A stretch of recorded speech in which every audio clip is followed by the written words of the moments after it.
Alguns ainda estão entrando, né? Mas para a gente cumprir o horário que foi previsto, a gente vai dar início, então, à nossa apresentação inicial, e aí a gente vai passar a palavra para a palestrante. Então, primeiramente, eu gostaria de agradecer, né, aos presentes hoje aqui. Alguns provavelmente já participaram na palestra da semana passada, aos que estão iniciando hoje, né, aos que buscaram por essa temática do dia de hoje. Então, eu gostaria de apresentar o programa, o ciclo de palestras, né? Iniciou na semana passada com a palestra sobre punks, e hoje, então, na nossa segunda palestra, a gente vai estar dando continuidade um pouco até nesse conteúdo, falando sobre alimentação sustentável. E esse ciclo de palestras ele vai se estender até o início de julho, então serão 8 palestras. Aos interessados, então a gente vai estar mantendo no Instagram do CA de nutrição, depois a gente pode até deixar ali, como na palestra passada, no bate-papo, para vocês irem acompanhando, né, quais serão as temáticas da semana. Então, esses encontros eles vão acontecer todas as quintas, às 19 horas. Aproveitando já, então, para passar a temática da semana que vem, será sobre prescrição e interpretação de exames, então, na prática clínica, com a professora Viviane Lago. Então, para quem tiver interesse, a gente vai abrir as inscrições dessa temática na segunda-feira, da mesma forma como aconteceu com as outras palestras, até na quinta-feira ao meio-dia, no mesmo site onde vocês realizaram a inscrição dessa palestra. Eu gostaria, então, de passar a palavra para a nossa coordenadora do curso, que vai estar agradecendo a nossa palestrante. Elis, você está conseguindo me ouvir? Pode abrir o seu microfone, então.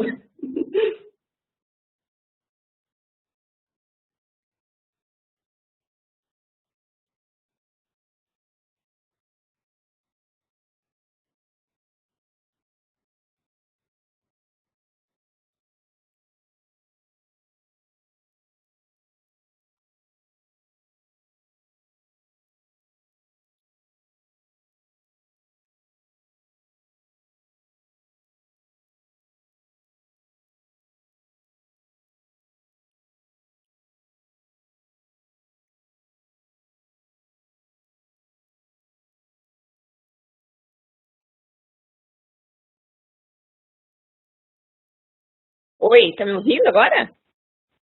Então tá bom, você que tinha que liberar o meu microfone. Então, boa noite a todos, sejam todos muito bem-vindos. Novamente eu queria agradecer a professora Thaís pela organização desse ciclo de palestra e com muito carinho, especialmente também ao centro acadêmico, né, do curso de nutrição, que então está encabeçando essa proposta junto com a professora Thaís. Em nome do curso de nutrição, eu gostaria de agradecer a professora doutora Aline pela participação aqui nesse ciclo de palestra, professora Aline do curso de nutrição da Universidade Federal da Fronteira Sul.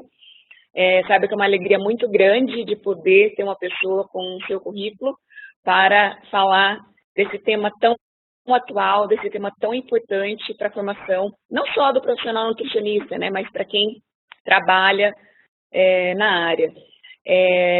Agradecer a presença de todos os alunos, temos alunos de instituições de todas as regiões do Brasil e também hoje temos participantes da Argentina e de Portugal.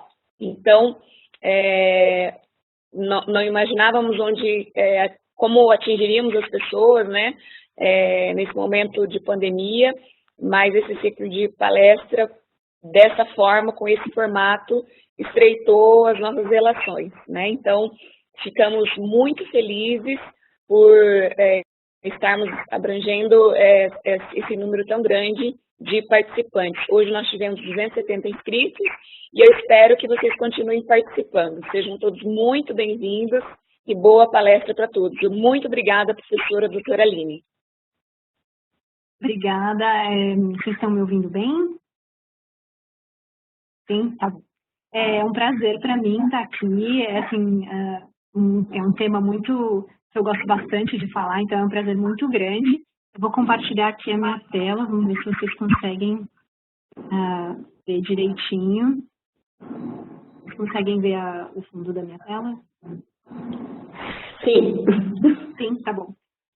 Então, eu queria agradecer a Thaís, né, pelo convite. Como eu disse, é realmente um prazer falar sobre esse tema. Como a Thaís comentou, eu sou nutricionista, eu sou mestre e doutora em Nutrição e Saúde Pública pela Faculdade de Saúde Pública da USP, onde eu estudei sobre o consumo de carne e o impacto na saúde e no meio ambiente. E hoje em dia eu sou pós-doutoranda em Alimentação e Sustentabilidade pela Universidade de Michigan, e eu sou coordenadora do Sustentária. Não sei se muitos de vocês conhecem, sei que alguns dos alunos do Sustentária estão aqui hoje, que é um núcleo de extensão da USP que atua para a promoção da alimentação sustentável no Brasil. Então, quem não conhece, depois procura a gente lá nas redes sociais, a gente tem diversos materiais educativos, receitas, revistas, livros, um manifesto, e depois, ao longo da palestra, eu vou mostrar algumas coisas para vocês. Então, o objetivo da palestra de hoje é falar um pouco como a gente vai alimentar 10 bilhões de pessoas em 2050 com os recursos naturais disponíveis em qualidade e quantidade suficiente para toda a população. Acho que esse é o grande desafio, falar sobre isso e realmente enfrentar isso para em 2050 a gente ter uma alimentação de qualidade. Então, para começar, eu queria que vocês, coloquei algumas perguntas só para a gente ir se familiarizando, eu conhecer um pouco vocês e para não ficar uma palestra muito chata que vocês não consigam interagir. Então, se vocês puderem ou entrar nesse QR Code, ou deixa eu já liberar aqui a pergunta para vocês. Vou liberar. E aí vocês colocam e aí ele vai aparecer, né? Vocês entram nesse site aqui, slido.com, e colocar esse código, o FFS, e aí vai aparecer, vocês têm que entrar na parte de post, como está escrito aqui, que vai estar no canto superior direito. E aí vai ter essa pergunta, o que vocês pretendem aprender e debater de hoje? E aí, se vocês puderem colocar uma palavra, e aí a gente espera que apareça aqui a palavra. Thaís fez esse teste comigo antes da gente começar. Então, se vocês colocarem, eu acredito que conforme vocês vão entrando, vão aparecendo. Vocês conseguem ver?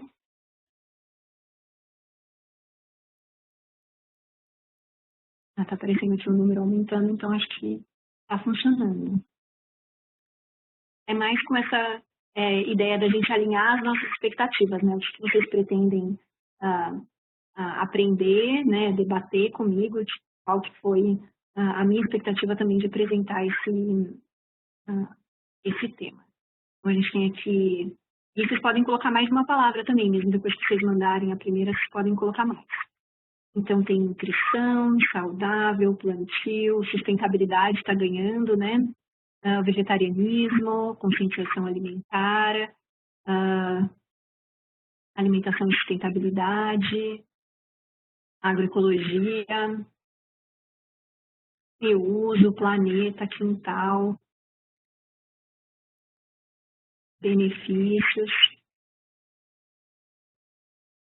A gente vai falar sobre várias dessas coisas mesmo. A sustentabilidade é o cerne, né, da questão, como é que a gente tem uma alimentação sustentável, o que é essa sustentabilidade, o que o vegetarianismo, né, a redução no consumo de carne tem a ver com isso. Mais horta urbana, saúde planetária, que é uma coisa que a gente vai começar falando sobre saúde planetária, que é um conceito bem interessante, que eu não sei se vocês já conhecem.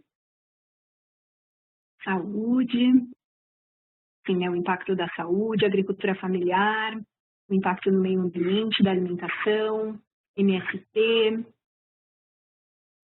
vários assuntos realmente a gente vai trabalhar no dia de hoje. Acho que tá bom, acho que deu para a gente ter uma ideia, mais ou menos. Deixa eu voltar lá para os nossos slides.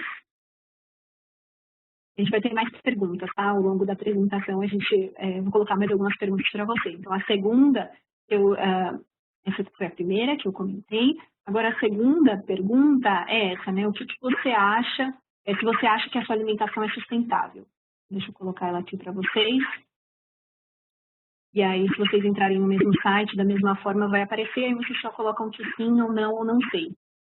E ó, a pessoa já colocou que sim, legal. É mais com o objetivo de a gente saber se as pessoas sabem de fato esse conceito, se elas sabem, se elas acham que elas conseguem fazer isso na prática ou não. Vou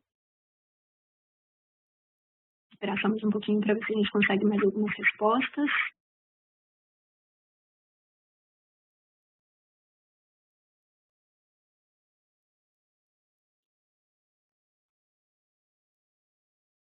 A maioria aqui está falando que não, a gente já tem 31 pessoas que responderam falando que a maioria não, algumas sim, algumas não sei.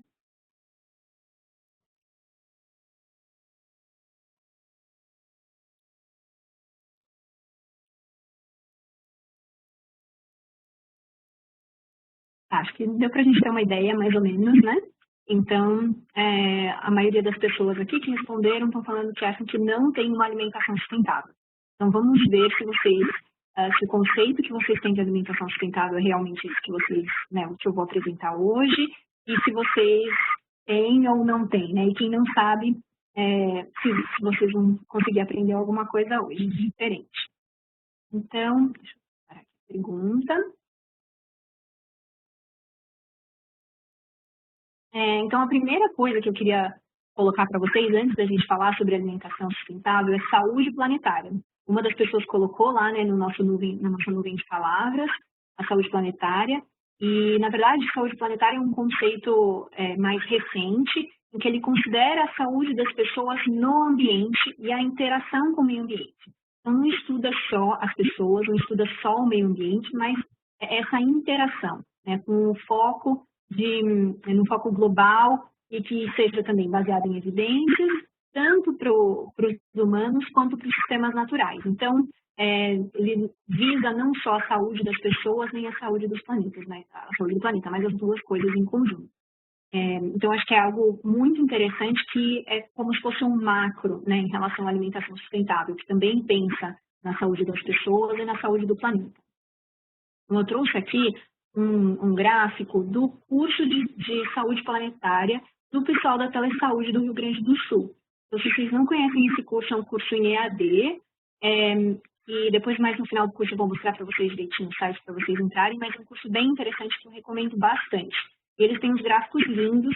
Esse, por exemplo, aqui, eu trouxe para tentar mostrar para vocês que como que é a relação, né, a gente vê as emissões de gases de efeito estufa no mundo, como isso causa mudanças climáticas, né? Então pode ser aumento das temperaturas, aumento das chuvas, desastres naturais, e isso tem a ver, né, com as ondas de calor. E, de certa forma, pode ocorrer uma perda da biodiversidade, tanto da terra quanto dos oceanos, e isso impactar, por exemplo, na produção de alimentos e na segurança alimentar. Então, a gente consegue ver como as coisas elas são interconectadas. Então, não adianta a gente estudar só aquilo que está no prato, né? Mas o sistema todo da alimentação. E essa é uma outra figura também que o curso de Telesaúde coloca, que eu achei bem interessante, que eles falam assim, que o enfoque tradicional do ecossistema era assim, sobre a economia, a comunidade e o ambiente, dizem que a economia tem um grande peso e o meio ambiente pequenininho, tudo separado, então as pessoas estudando cada uma das coisas, ou impactando em cada uma das coisas de forma isolada. Mas, na verdade, esse foco mais sistêmico é quando a gente tenta colocar tudo junto em prol ali da saúde, né? Tanto das pessoas quanto do planeta. Acho que essa é a parte importante da gente estudar sistemas, né? Porque a gente vê essa conexão entre as grandes áreas. Então, isso, né? A saúde planetária, ela é um sistema extremamente complexo, que abrange várias disciplinas, setores, regiões geográficas, culturas, escalas. Então, é algo muito grande que a gente tenta estudar para ver como que essas coisas interagem e qual que é o resultado final disso.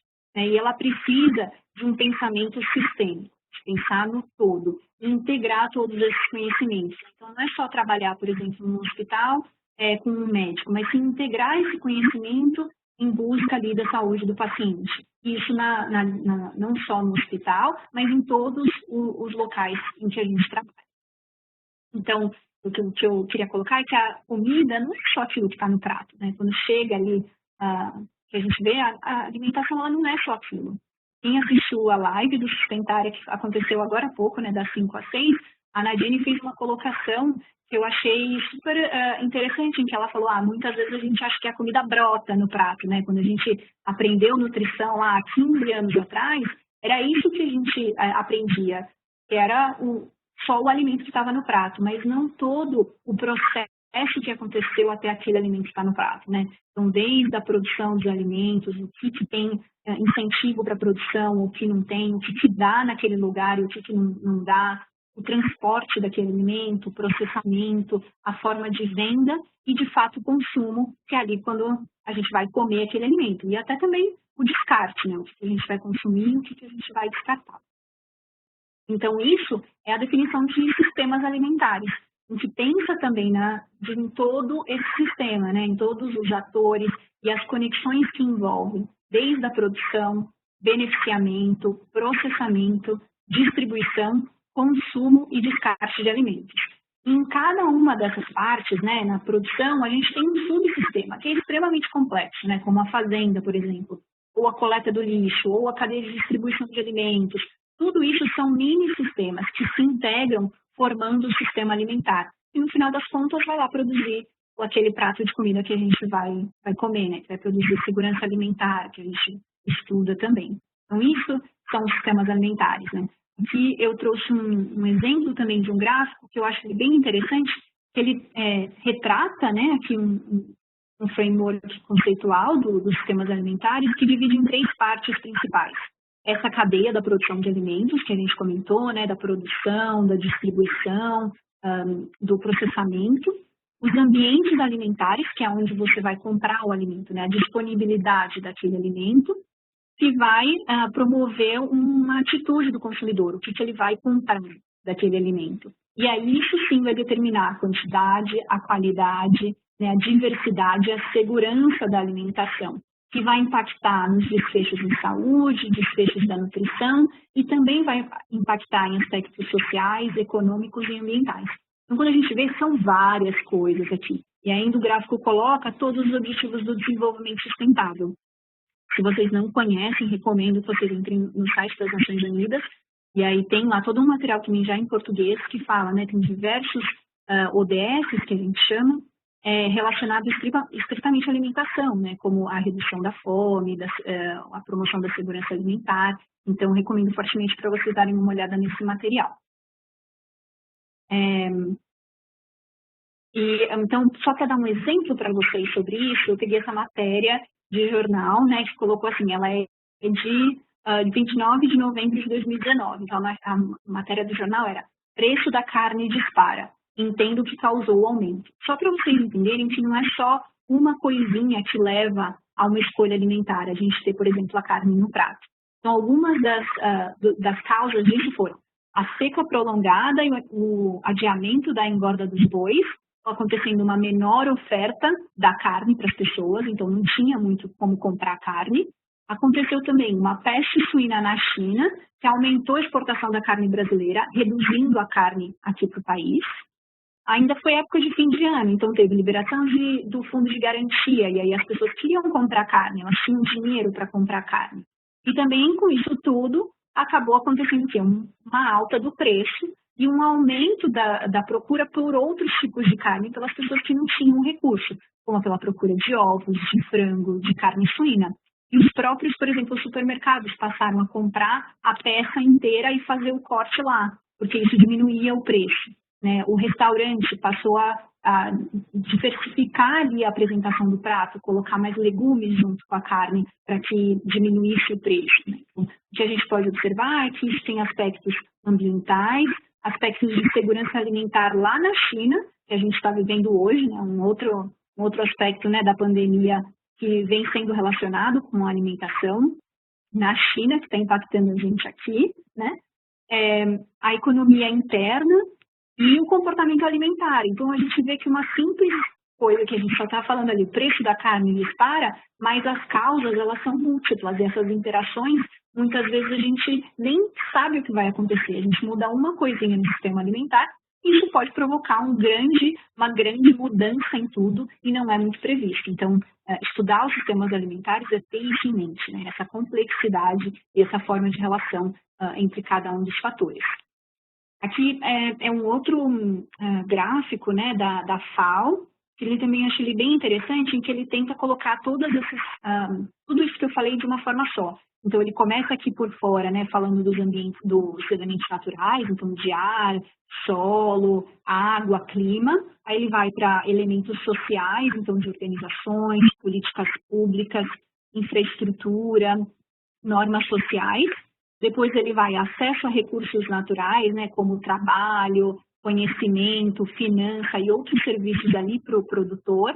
E aí sim vai para a produção, para o beneficiamento, processamento, distribuição e consumo. E aí tem comportamentos dos diversos autores que pode impactar na sustentabilidade, na redução da pobreza e na segurança alimentar. Eu acho que esse gráfico ele ilustra bem como as coisas são todas interconectadas e a mudança de uma coisinha, como a gente viu lá das mudanças climáticas, pode impactar tudo isso. Se a gente tem um aumento dos gases de efeito estufa, um aumento de calor, a produção de alimentos se modifica, a disponibilidade de alimentos se modifica, a população não vai ter aquele alimento para comer, ela vai ter outro alimento. Isso vai mudar o comportamento, a qualidade da dieta, a segurança alimentar. Então, é tudo muito conectado. E aqui também, nesse mesmo documento da FAO, ele coloca a mesma coisa que a gente viu lá nos ecossistemas, ele coloca para os sistemas alimentares. Então, ele coloca os aspectos econômicos, sociais e ambientais afetam aqui nesse SFS, que é Sistemas Alimentares Sustentáveis. Então, a gente tem todas essas relações aqui juntas para atingir um sistema alimentar que, de fato, é sustentável. Hoje, não só no Brasil, mas como no mundo, a gente não considera que sistemas alimentares são, de fato, sustentáveis, porque a gente vê muito, às vezes, os aspectos econômicos sendo aquele outro gráfico que eu mostrei, que os aspectos econômicos têm um peso muito maior do que os aspectos sociais e os aspectos ambientais, e vai impactar isso na saúde e na segurança alimentar. Então, chegamos aqui à definição de alimentação sustentável. Então, a alimentação sustentável, ou dietas sustentáveis, são aquelas que devem proteger e respeitar a biodiversidade dos ecossistemas, ela seja culturalmente aceitável e acessível, economicamente justa, nutricionalmente adequada, segura e saudável, além de otimizar os recursos naturais e humanos. Então, você vê que ela é um conceito muito amplo, em que coloca diversas áreas, tanto do meio ambiente, falando aqui de biodiversidade e ecossistema, quanto da parte social, falando que tem que ser culturalmente aceitável e economicamente justa. Ela fala da parte nutricional, fala dos recursos humanos. Então, é um conceito super amplo para a gente atingir. É difícil até da gente medir, né? Como é que a gente fala que uma alimentação é sustentável? Ela é bem complexa de ser medida e alguns esforços vêm sendo feitos nessa direção. Então, aqui eu coloquei de uma forma só, tentando explicar que são diversas áreas mesmo. E às vezes a gente nem pensa, por exemplo, na área de engenharia.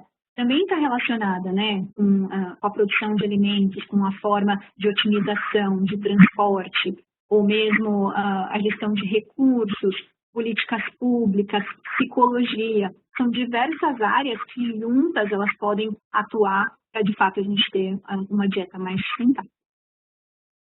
Então, hoje, na palestra, a gente vai tentar falar um pouco dessas três partes, de alimentação e a relação com a saúde, alimentação em relação com o meio ambiente e a alimentação e os aspectos socioeconômicos. Então, a gente está dividindo aqui para tentar explicar um pouco essa dimensão que é a alimentação sustentável, né? Mas a gente vê que na prática é tudo muito junto, né? Uma coisa acaba impactando na outra. Então, primeiramente a gente vai falar da parte de saúde, então eu trouxe aqui alguns dados que provavelmente alguns de vocês já saibam, mas só para a gente contextualizar aonde a gente está no Brasil, né? Principalmente no Brasil. Então, aqui eu trouxe, por exemplo, os dados de excesso de peso do Brasil, são os dados do Vigitel, e a gente vê desde 2007 até 2016, a gente vê um aumento aqui, tanto de sobrepeso quanto de obesidade, chegando aqui a mais de 50% da população com excesso de peso. Então, é realmente algo importante e muito prevalente.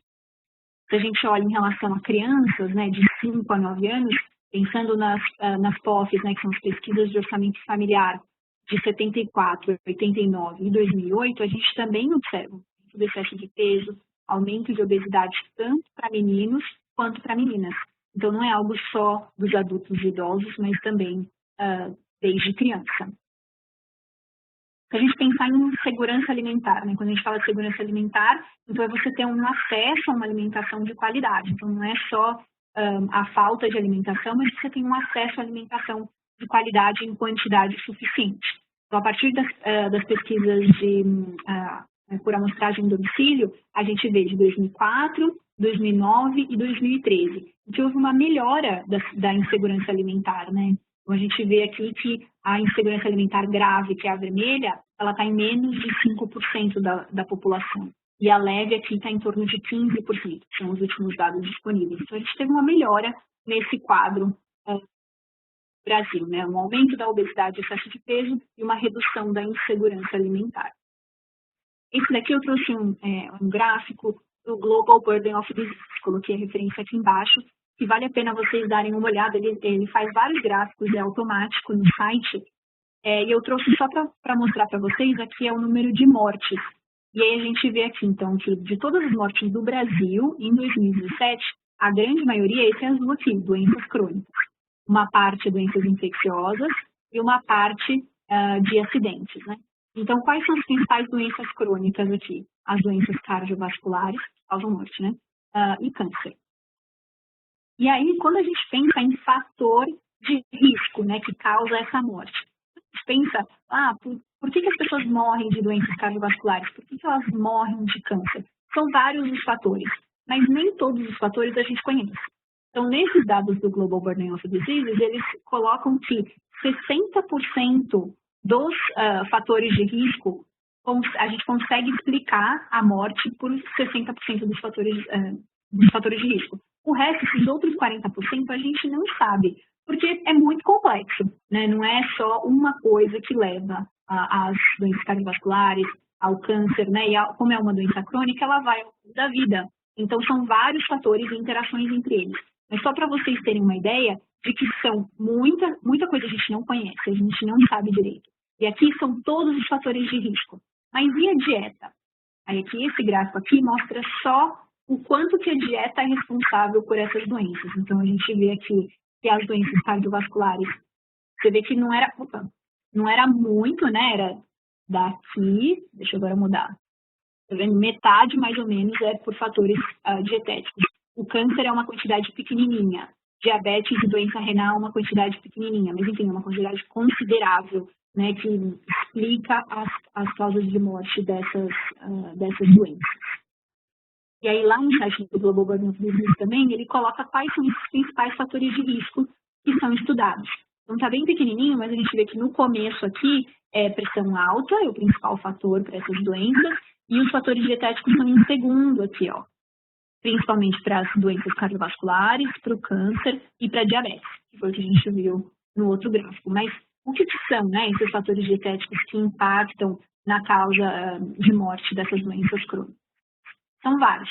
Eu vou mostrar aqui para vocês o consumo geral da alimentação do brasileiro e como isso vem mudando ao longo do tempo. Então, eu trouxe aqui os dados do Vigitel, que é aquele inquérito telefônico, né, em todas as capitais do Brasil, desde 2007 até 2016.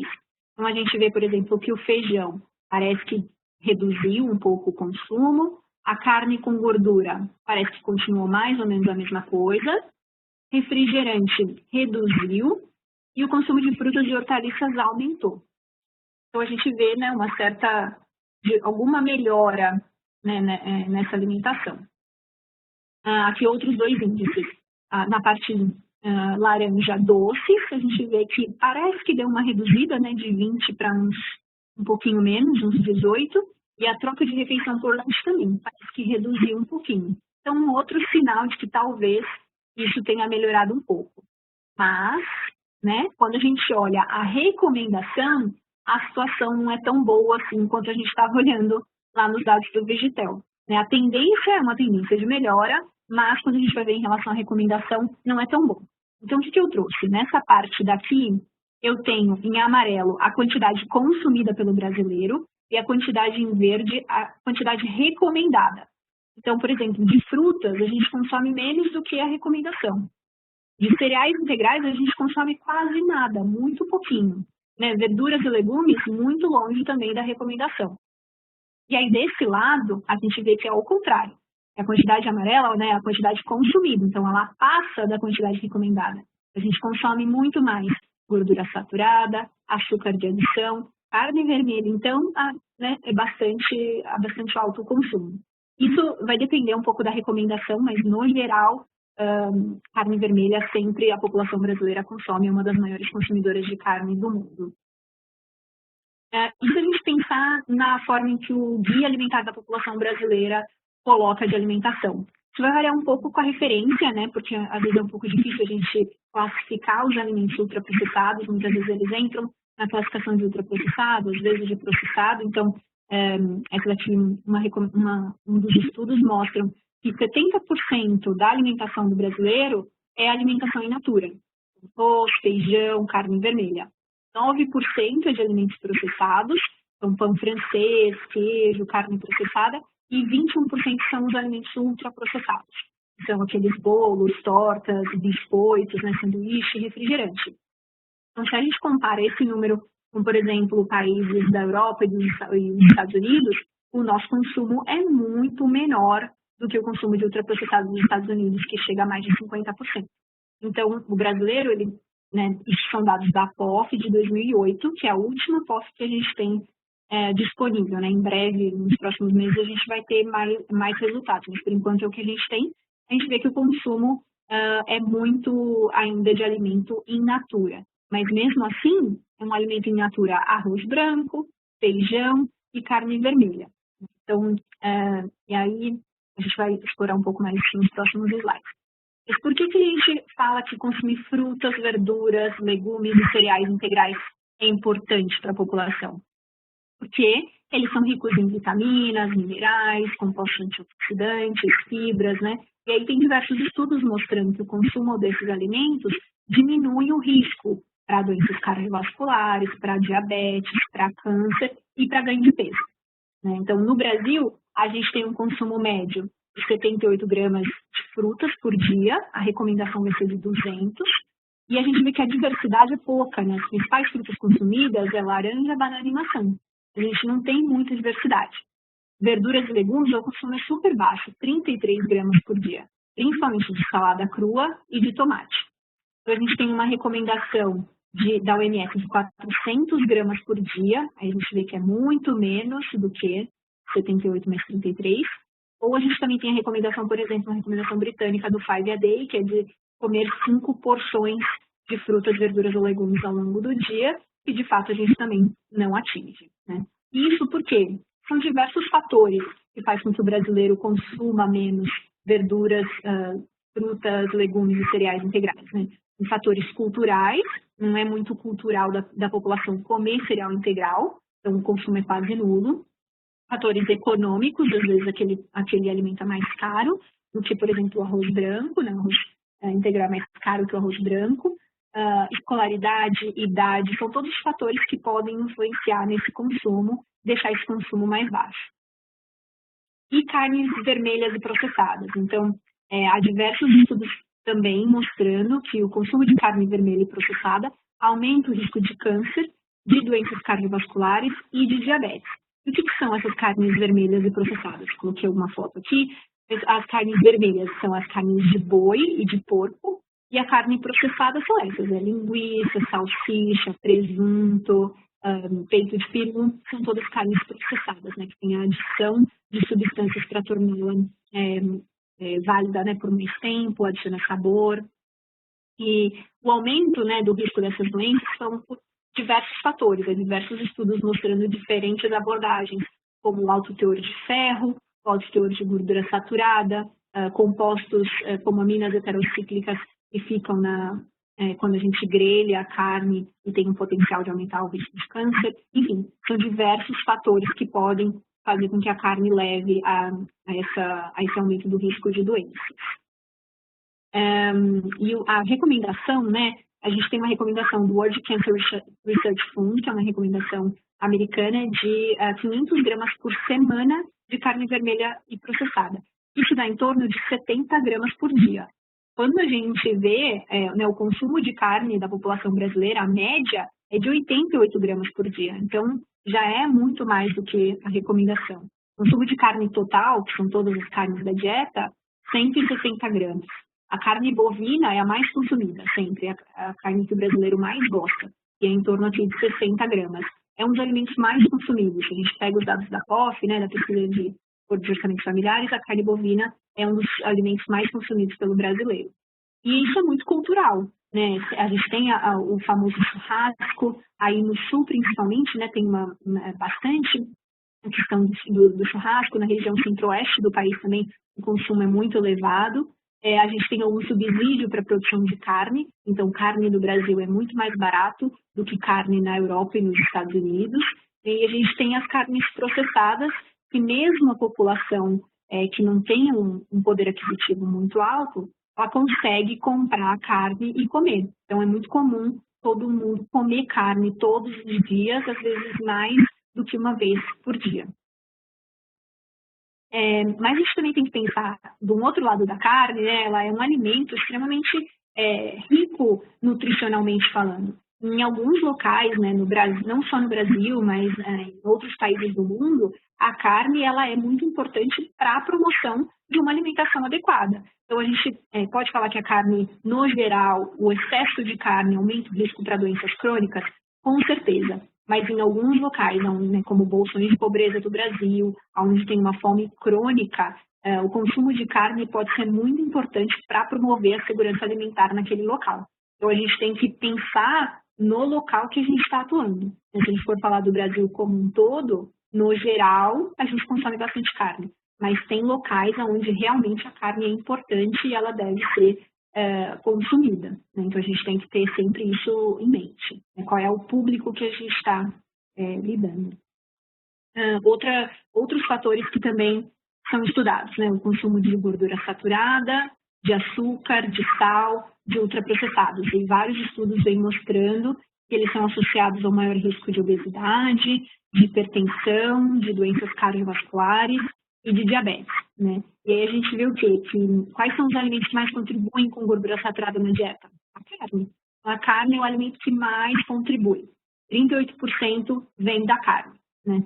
Bebidas que contribuem bastante com açúcar de adição, né? Suco, refrigerante, café, contribuem bastante com esse açúcar de adição.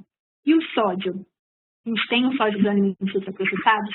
Sim, mas os principais contribuintes de sódio da alimentação é arroz, feijão, carne e pão. São os alimentos mais consumidos, porque o ultraprocessado muitas vezes você vai comer um pacotinho de batatinha, mas o arroz e feijão você vai comer 2 vezes por dia numa grande quantidade.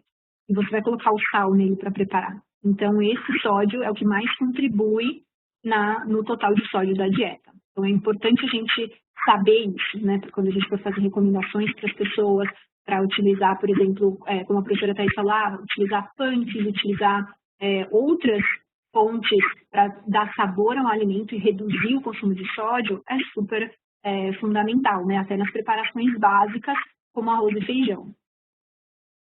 E deixa eu colocar mais uma pergunta para vocês não dormirem aí, que eu não consigo ver vocês. Deixa eu colocar aqui, entrem lá no site. E aí, a partir de tudo isso que a gente falou hoje, né, falou até agora, o que vocês acham qual dessas ações abaixo vocês acham que é prioritária a gente pensando nos aspectos nutricionais de uma alimentação sustentável? Tudo isso que a gente falou até o momento, vocês acham que o principal é reduzir o consumo de carne vermelha processada, reduzir o consumo de ultraprocessados reduzir o consumo de sal, açúcar e gordura, reduzir o consumo de frutas, verduras e legumes. Vamos ver o que vocês acham aqui.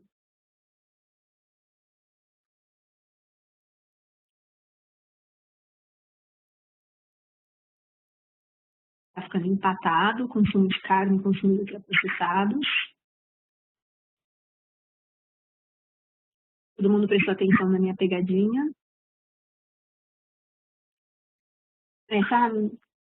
Já tem umas 30 pessoas que responderam, a maioria que está falando indo para o consumo de carne. Essa pergunta, ela não tem uma resposta 100% correta, apenas uma resposta, né? A única que a gente tem que prestar atenção aqui é reduzir o consumo de frutas, verduras e legumes, porque né, a gente viu que a gente tem que aumentar. Nosso consumo é muito, muito baixo e que a gente devia aumentar o consumo de frutas, verduras e legumes. Em relação a priorizar o consumo, a redução do consumo de carnes, ultraprocessados, consumo de sal, gordura e açúcar, sal, gordura saturada e açúcar, isso depende muito da alimentação da pessoa, né? Se a gente está num consultório, por exemplo, a gente está conversando com as pessoas, a gente vai ver o que de fato é a alimentação dela e o que precisa melhorar. De fato, de forma geral, para a população, a gente precisa reduzir o consumo de carne vermelha e processada? Sim, com certeza, para ontem, porque o nosso consumo é extremamente elevado. Reduzir o consumo de ultraprocessados? Sim, a gente precisa reduzir o consumo de ultraprocessados. Ele não é tão alto quanto em outros países. O consumo de carne, a gente vê que ele é um dos mais altos do mundo, né? Como eu disse, por questões de cultura, questões de subsídios do governo e etc. Reduzir o consumo de sal, açúcar e gordura nos alimentos em casa, né? Isso também é muito importante, porque foi o que eu comentei, né? O maior contribuinte de sal, por exemplo, é o arroz, feijão, a carne, o pão. Os principais contribuintes de açúcar ali são as bebidas açucaradas, suco, café, da gordura saturada, o principal é a carne. Então, enfim, a gente tem que promover a redução tanto das carnes vermelhas e processadas, dos ultraprocessados e né, do sal, do açúcar e da gordura saturada dos alimentos feitos em casa também. Eu acho que isso é o geral né, da nossa alimentação. E não esquecer de promover o consumo de frutas, verduras e legumes, e vocês foram bem sagazes aí de não caírem na minha pegadinha. Então, vamos para a próxima.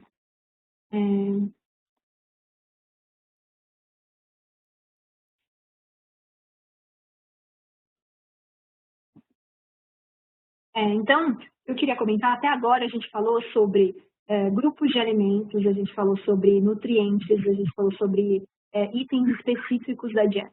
Né? Mas hoje em dia, a gente vem falando bastante do consumo alimentar mais holístico, né? De uma forma mais geral. O que é holístico? Quem assistiu a live da Nadine hoje, no Sustentar, ela explicou direitinho, bonitinho, qual era a definição de holismo, como que a nutrição está usando né, esse conceito, mas de forma bem simples a gente pensar na alimentação como um todo, não pensar só naquilo que está no prato, mas de uma forma global, né, o impacto que aquilo vai causar no meio ambiente, nos aspectos sociais e de saúde.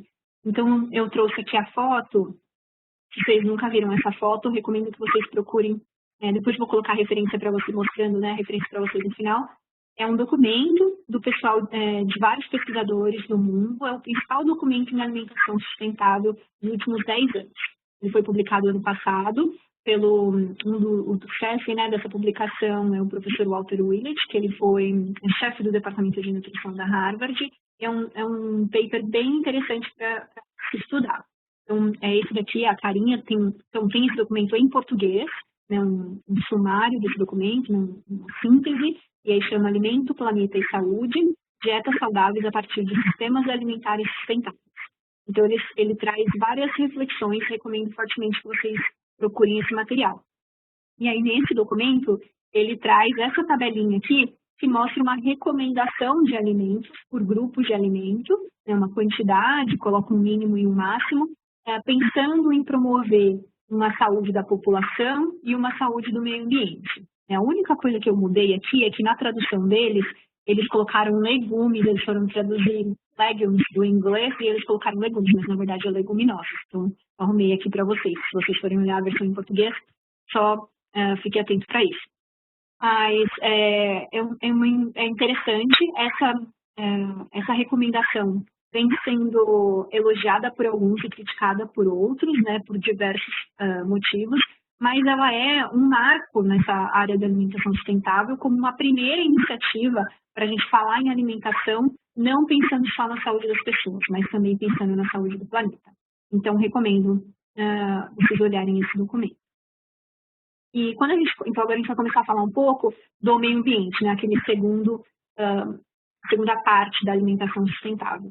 Então, a gente viu o quanto que a alimentação causa, como que a alimentação impacta na saúde das pessoas. Agora a gente vai tentar entender como a alimentação impacta no meio ambiente. E aí, esse daqui é um gráfico, né, uma ilustração bem interessante em que fala sobre as fronteiras do nosso planeta, né, as fronteiras planetárias, as barreiras planetárias, desculpa. E aí ele coloca aqui como que a gente está lidando, se a gente está abaixo dessa barreira, se a gente está ok ali, né, está crescendo, mas está indo para um lugar perigoso, e se está acima dessa barreira. Então a gente consegue observar, e aí são vários fatores em que eles analisam, como as mudanças climáticas, a depleção da camada de ozônio, a acidificação de oceanos, o fluxo de nitrogênio e fósforo, principalmente por fertilizantes, o uso de água e de terra, a poluição por pesticidas e perda de biodiversidade. Então, a gente vai comentar alguns disso em relação à alimentação. Então, a gente tem diversos indicadores para a gente falar sobre o impacto da alimentação no meio ambiente. Coloquei alguns aqui para vocês verem. A gente tem gases de efeito estufa, né, que são normalmente, a gente fala em CO2, eles fazem a junção de todos os tipos de gases e colocam todos no potencial do CO2, do gás carbônico. Então, fica equivalente de CO2. Então, normalmente, isso daqui que vocês vão ter artigo, em jornal, em tudo mais. Outra forma de avaliar é a quantidade de água utilizada para produzir aquele alimento, a quantidade de energia, a quantidade de terra, ou a poluição gerada para a produção daquele alimento. Então, são várias formas da gente avaliar, cada um com uma medida diferente. Então, uma vai ser em gás, outra vai ser em litro, a outra vai ser em megajoule. Então, é bem diferente. E também, para a gente comparar essas medidas, é bastante difícil. Tem sido feito alguns esforços, mas é ainda bem difícil. O que normalmente vocês vão encontrar nos estudos são os gases de efeito estufa. Normalmente, quando fala impacto ambiental da alimentação, normalmente vai se falar de gases de efeito estufa, que é o mais fácil de ser medido, é o que a gente tem mais informação disponível. Então, aqui eu trouxe para vocês um gráfico em que ele vai falar um pouco sobre o uso da terra. Então, ele coloca aqui os alimentos e o uso da terra em verdinho, tanto o pasto ali, né, e em verdinho um pouquinho mais escuro a parte de agricultura. E ele vai colocar em laranja o uso da terra, a mudança do uso da terra, que seria desmatamento, e a produção da agricultura em laranja um pouquinho mais escuro. O que a gente observa aqui são os alimentos de origem animal, eles estão aqui embaixo. Então, carne bovina, cabra, leite e derivados, aves, peixes. Então, a gente vê que os alimentos de origem animal, principalmente a carne bovina, tem um impacto bastante grande no uso de terra, tanto de desmatamento para colocar o gado, quanto na própria produção, né? O próprio gado, que quando ele vai engolir e mastigar a gramínea, ele tem a liberação de alguns gases, que é o metano, que tem um grande impacto no efeito estufa. A gente vê aqui que a carne bovina tem um impacto bastante grande no uso de terra. E aí, como a gente sempre pensa, né, emissão de gases de efeito estufa, na minha cabeça, quando eu comecei a estudar isso, eu via caminhãozinho liberando fumaça, né? Era isso que eu pensava, em gases de efeito estufa. E esse gráfico aqui, ele mostra como que no Brasil é a liberação, né? Qual é a porcentagem para cada área. E aí a gente vê que a mudança do uso de terra, que é basicamente desmatamento, ocupa 44% da emissão total. A agropecuária, 25% total. A energia, 21%, processos industriais, 5% e resíduos, 5%. Então, o transporte está aqui no meio da energia, E aqui a mudança do uso de terra inclui também o desmatamento, né? E por que o desmatamento é tão ruim? Por que ele emite, né, tantos gases de efeito estufa? Porque a própria degradação da terra torna ela menos produtiva e reduz a capacidade de absorver o carbono e daquela terra ser mais produtiva. Então, a gente pode observar que para a produção de alimentos, né, grande parte, que quase 70% da emissão de gases de efeito estufa do país é para a produção de alimentos. Isso também porque a nossa fonte de energia, que é a hidrelétrica, ela não polui tanto quanto, por exemplo, a fonte de energia na Europa, que é mais a carvão. E aí lá, então, esse gráfico ele é diferente, porque a energia elétrica deles tem uma fonte diferente da brasileira. E aí, então, quando a gente pensa nisso, a gente vê que a produção de alimentos ela tem um impacto muito maior na produção de gases de efeito estufa do que o transporte.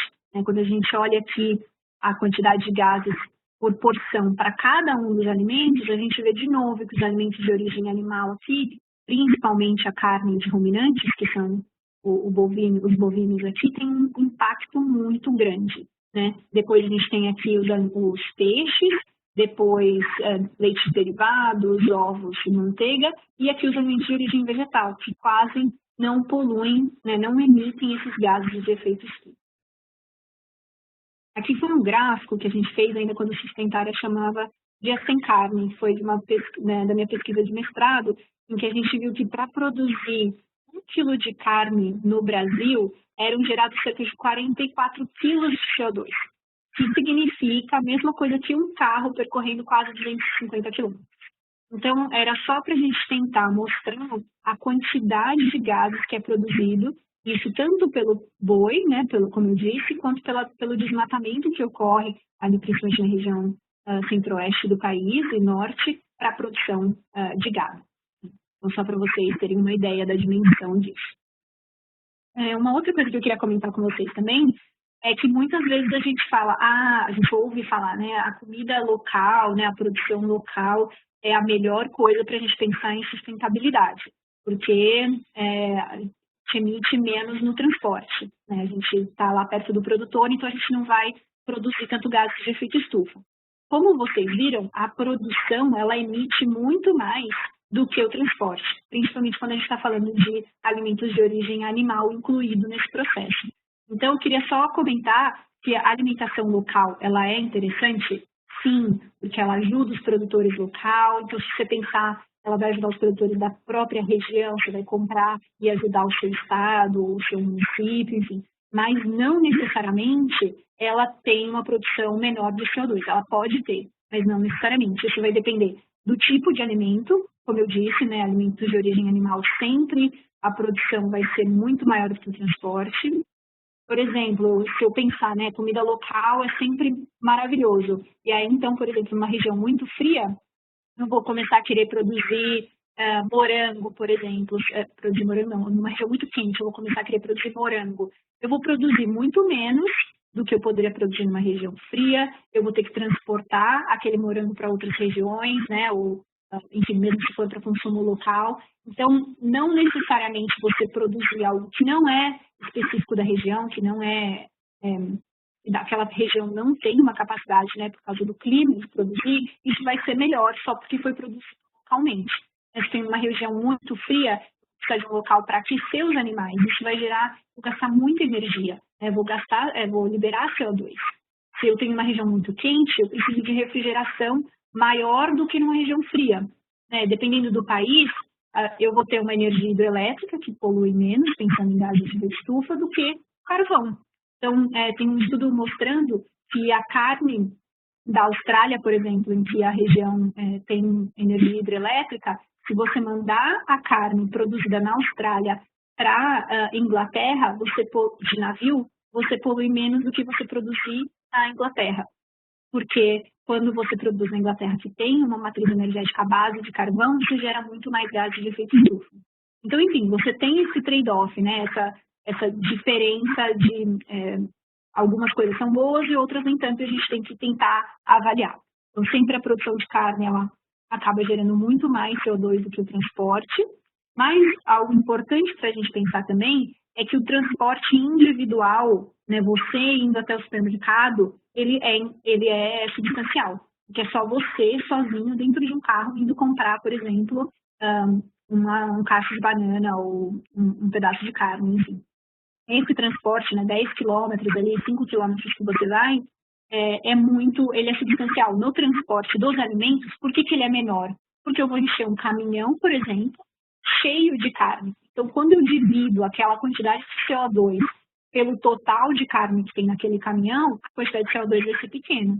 Mas se eu tiver só você dentro de um carro percorrendo essa distância toda, eu vou ter toda aquele CO2 para aquilo que você for comprar no mercado. Então, o ideal é que a gente conseguir comprar mais perto de casa, na feira, no mercado, onde quer que seja, é melhor pensando em CO2. E um outro ponto importante é que frutas e verduras, elas são sempre muito perecíveis. Então, se eu for começar a levar para locais muito longe, elas vão apodrecer, elas vão estragar, e aí isso também não é interessante. Eu já gastei muitos recursos para plantar, para colher, e aí eu vou perder isso no transporte? Então, frutas e verduras, o ideal é que você consuma local, de fato, e isso tem um menor impacto no meio ambiente.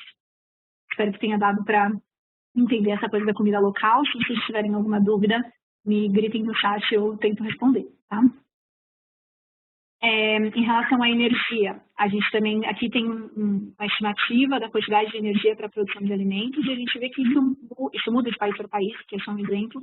A gente vê que grande parte é na produção de alimentos, grande parte na cocção. Isso vai depender do tipo de energia que você vai usar, né? Se é um fogão elétrico, se é a gás, se é a carvão e etc. Mas só para mostrar que isso também vai variando. E a pegada de água, que vocês devem ter ouvido falar. Normalmente a gente tem aqui dois tipos de pegada de água, a pegada verde e a pegada azul. A pegada verde ela é aquela que vem da água da chuva, e a pegada azul é aquela da água do subsolo, de águas de rios, então aquela realmente água que não veio da chuva. E aí a gente observa aqui que os alimentos de origem vegetal que estão em cima têm uma pegada muito maior do que os alimentos de origem vegetal, né? Isso no geral, né? Que é a soma das duas. Quando a gente olha a partezinha azul e verde, a gente vê que alguns alimentos de origem vegetal, eles têm um impacto grande, né? Por exemplo, aqui as nuts, as castanhas, elas usam uma quantidade maior de água do que, por exemplo, o bife nessa estimativa. Mas no global, ele usa mais água até para produzir a gramínea ou a ração que esse boi vai consumir é muito maior do que para produzir as nuts. Isso é por porção, né? Então, isso vai variar também se eu estou fazendo isso por caloria, se eu estou fazendo isso por quilo, se eu estou fazendo isso por porção e etc. É só para vocês terem uma ideia que, no geral, se utiliza mais água globalmente para alimentos de origem animal do que alimentos de origem vegetal, mas tem algumas exceções e depende da forma que você está avaliando. Aqui é um outro estudo também que mostra a pegada azul e a pegada verde, e aí a gente vê que os alimentos de origem animal, aqui, né, o bife, a carne bovina, ela é muito grande, principalmente a pegada verde, que é a da água da chuva, e aqui as nuts a gente vê de novo que elas têm uma pegada hídrica menor no global, né, do que a carne bovina, mas ela é um pouco maior em relação à água, a pegada de água azul. E esse gráfico aqui, ele tenta dar uma resumida em tudo, né? Ele fala de mudança da terra, ele fala em uso de água e ele fala em emissão de gases de efeito estufa. Ele divide nessa parte em alimentos de origem vegetal e alimentos de origem animal. E a gente vê de novo a mesma coisa, né? Que alimentos de origem animal, no geral, tem um impacto maior para esses três indicadores do que os alimentos de origem vegetal. Então, mais uma perguntinha para vocês, para ver se vocês prestaram atenção. Vou pegar ela aqui.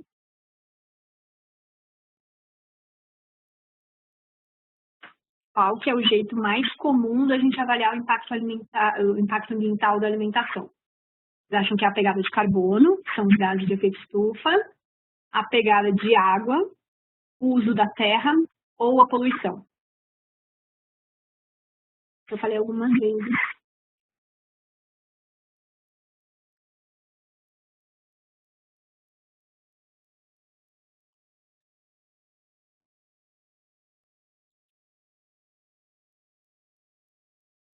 Lembrando que a gente pode avaliar por todas essas formas, né? Esses são modos de avaliar o impacto ambiental da alimentação. A gente, às vezes, vê alguns mais frequentes do que outros.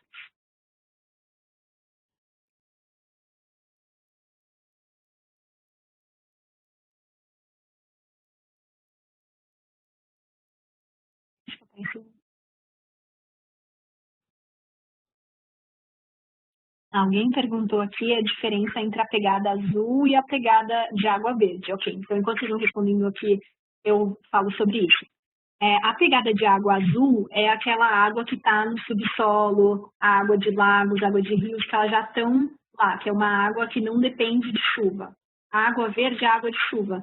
Então vai depender. Se chover, eu tenho a água verde, aí eu uso. Então, na verdade, quando eles vão fazer o cálculo, eles veem, por exemplo, se é alguma planta, o abacate, em que coloca as raízes vão muito profundas e utilizam a água do subsolo. Então, isso eles consideram como água do subsolo. Agora, quando eles vão utilizar mais a água da chuva, por exemplo, em um local que não tem irrigação, em que só a água da chuva já é o suficiente para produzir aqueles alimentos, então eles consideram como água da chuva. Então, é uma forma técnica que eles avaliam só para ver qual tipo de água que isso está sendo utilizado. Isso vai variar muito de acordo com o país, né? Tem país que precisa mais, ou região do Brasil, por exemplo, né? Tem regiões onde tem irrigação muito maior do que em outras regiões em que tem uma grande quantidade de chuva e eu não preciso de irrigação de lago e tudo mais. Então, não sei se deu para entender totalmente. Depois naquela cinza, tem essa cinza também, né? Eu vi aqui uma pergunta se tem essa pegada hídrica cinza. Realmente tem essa pegada hídrica cinza, agora o que era? Se vocês entrarem naquele site da Water Footprint Network, eles colocam lá exatamente a diferença entre a pegada azul, a cinza e a verde. Normalmente, em pesquisas, a gente usa a pegada azul, tá?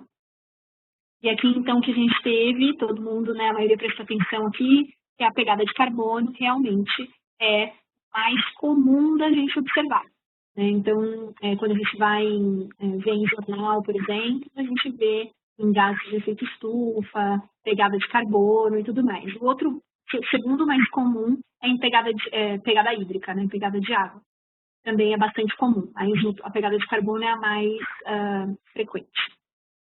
Deixa eu voltar aqui para as perguntas dos slides. Um outro ponto importante também é a própria produção de alimentos, ela pode afetar a biodiversidade, que eram daquelas barreiras planetárias, né? E isso por quê, né? As alterações nessas outras barreiras, que seriam a produção excessiva de gases de efeito estufa, o uso da água, ela afeta na biodiversidade.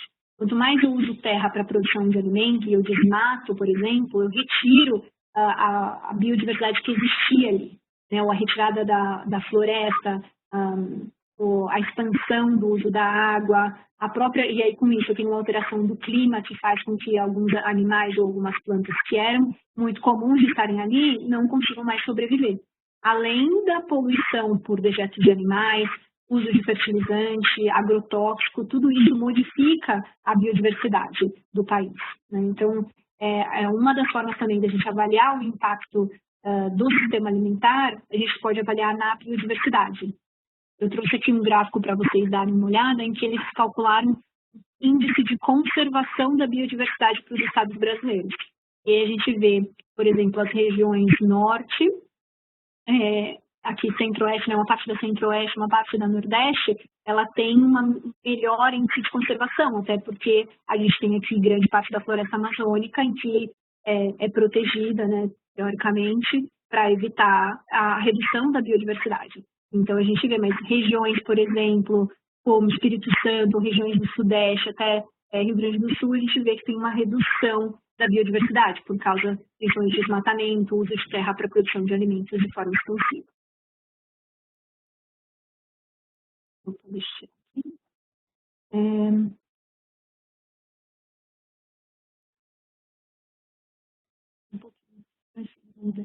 Foi.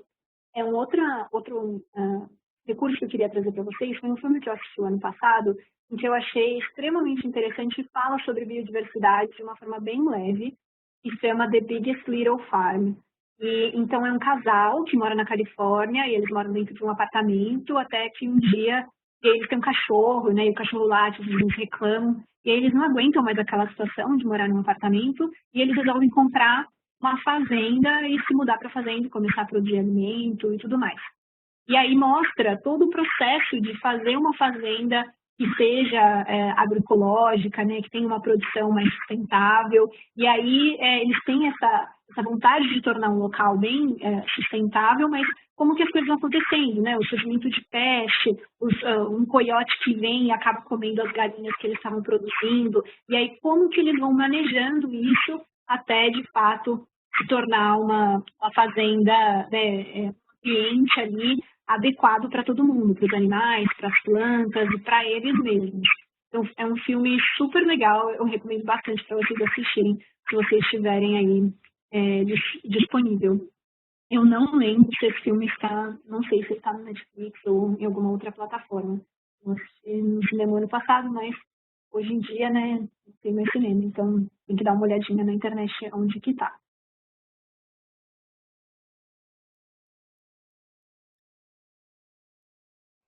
Uma outra das barreiras planetárias é o fluxo de nutrientes, né? A quantidade de nitrogênio, de fósforo, principalmente por causa do uso de fertilizantes químicos, né?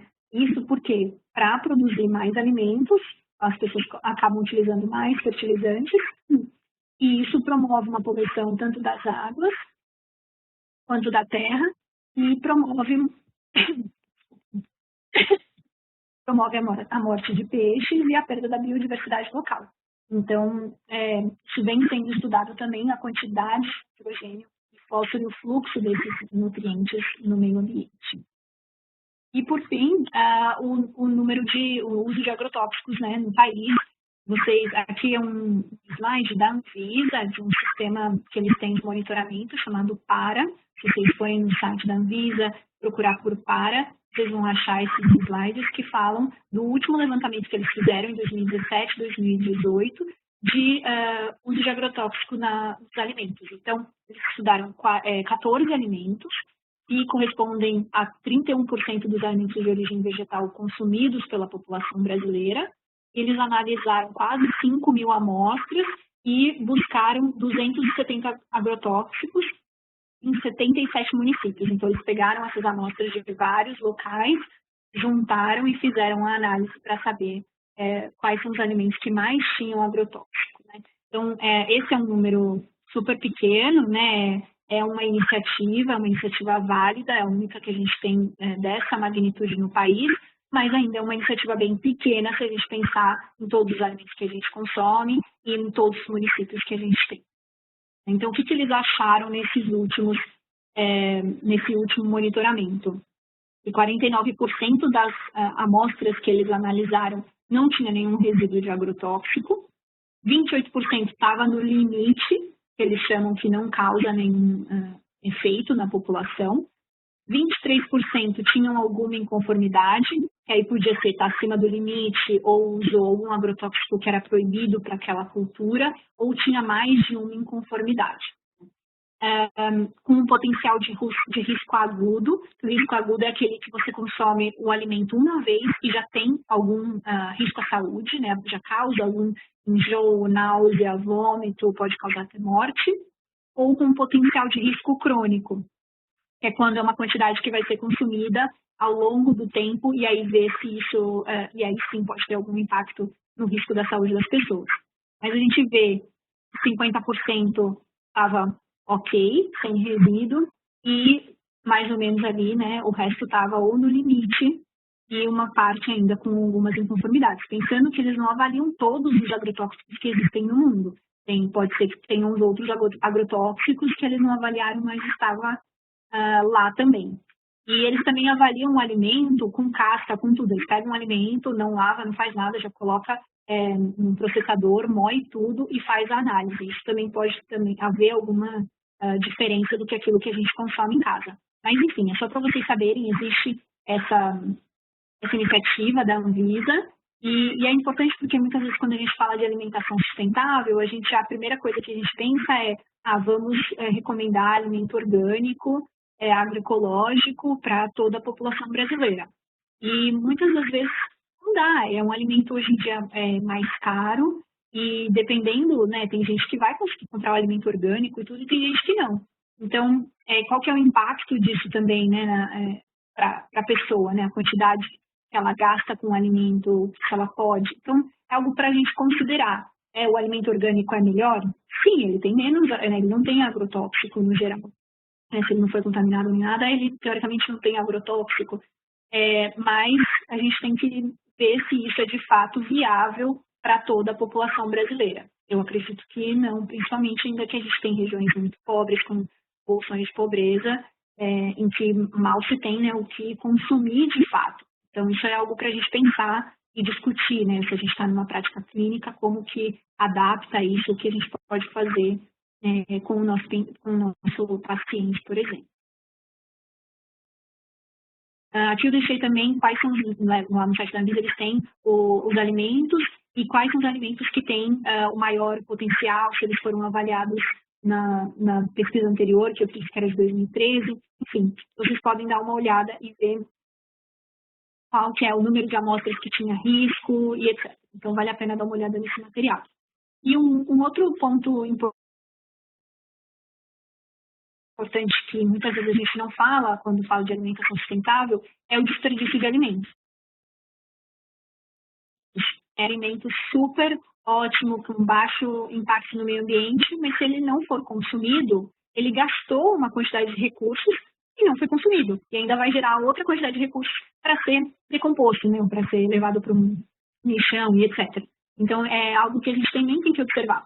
Tem uma estimativa em que mostra onde acontece o desperdício na cadeia de produção de acordo com a localização dos países. Então, se a gente olha aqui na América Latina, a gente vê que a principal perda de alimentos, né, desperdício acontece na produção, que é esse 28% aqui, e no consumo, que é em casa, 28%. Então, são os dois locais onde a gente pode trabalhar bastante, né? Principalmente em casa, quando a gente fala com o paciente, quando a gente conversa com a nossa família, é de reduzir o desperdício, a gente armazenar de forma adequada. Até, por exemplo, muitas vezes as pessoas falam, não vamos usar sacola, vamos reduzir a quantidade de embalagem. Muitas vezes, isso é ótimo, mas se a embalagem protege aquele alimento e deixa ele viável por mais tempo, ela é importante, porque senão eu vou jogar aquele alimento no lixo e aí não adiantou, não tem embalagem. Eu gerei um resíduo também.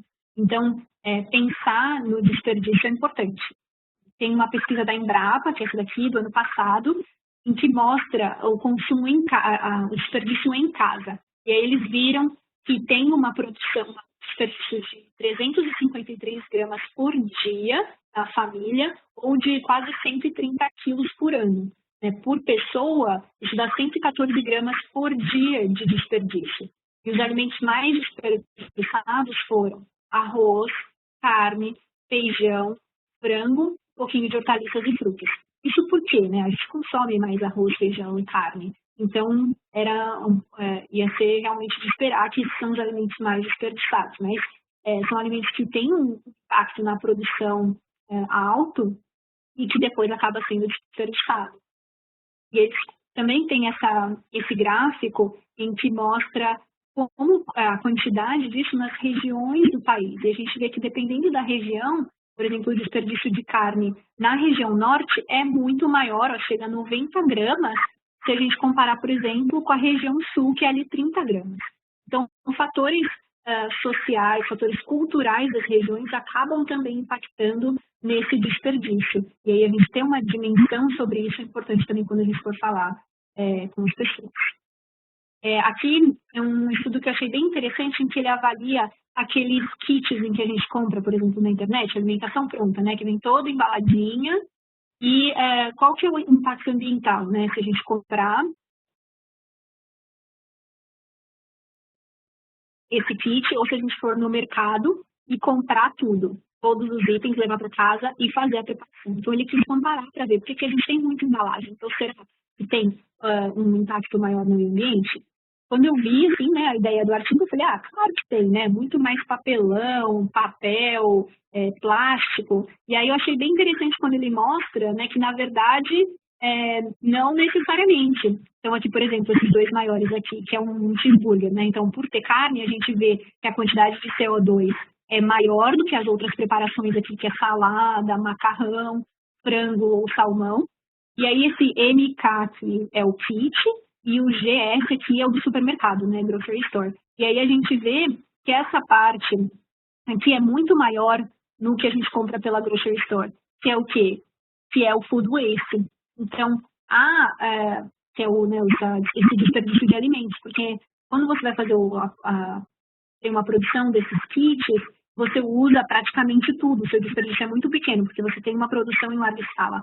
Agora, em casa, não necessariamente você usa tudo, você acaba desperdiçando alguma parte de algum alimento. Então, existe essa diferença ali. Né, não estou falando que isso é melhor fora, né, não estou recomendando as pessoas a consumir kits em vez de comprarem as coisas no mercado ou na feira. Não, de jeito maneira. É só um exemplo para mostrar que o desperdício ele impacta no meio ambiente, e é uma coisa que a gente pode reduzir, que a gente pode, principalmente como nutricionista, ajudar as pessoas a armazenar melhor, a fazer receitas para reduzir esse desperdício, né? E aí sim tornar ele menor, por exemplo, se a gente não tivesse esse desperdício aqui, o impacto ambiental ia ser menor, ia ser basicamente da produção da carne, né? E para todos aqui que comprou no grocery store, a gente vê que tem uma maior parte do desperdício. Então, só para vocês terem uma ideia, assim, né?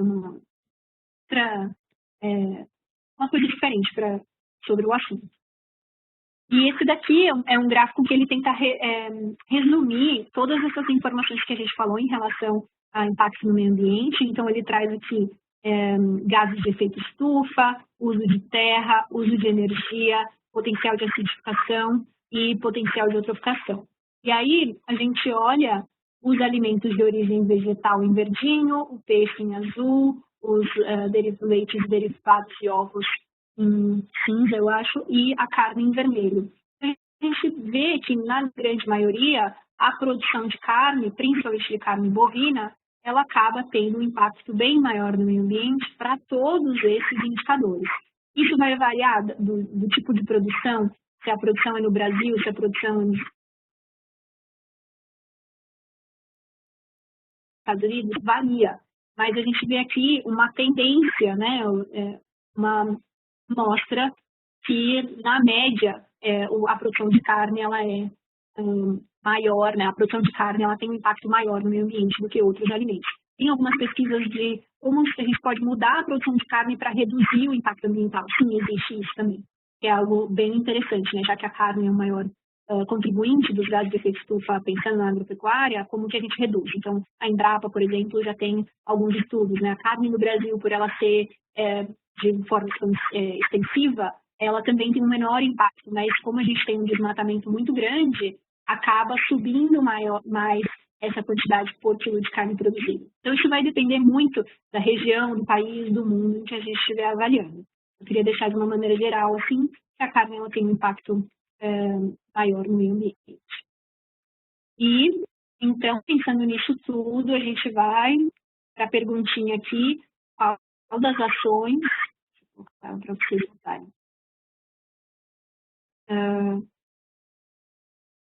Se ela vai aqui, não foi para vocês?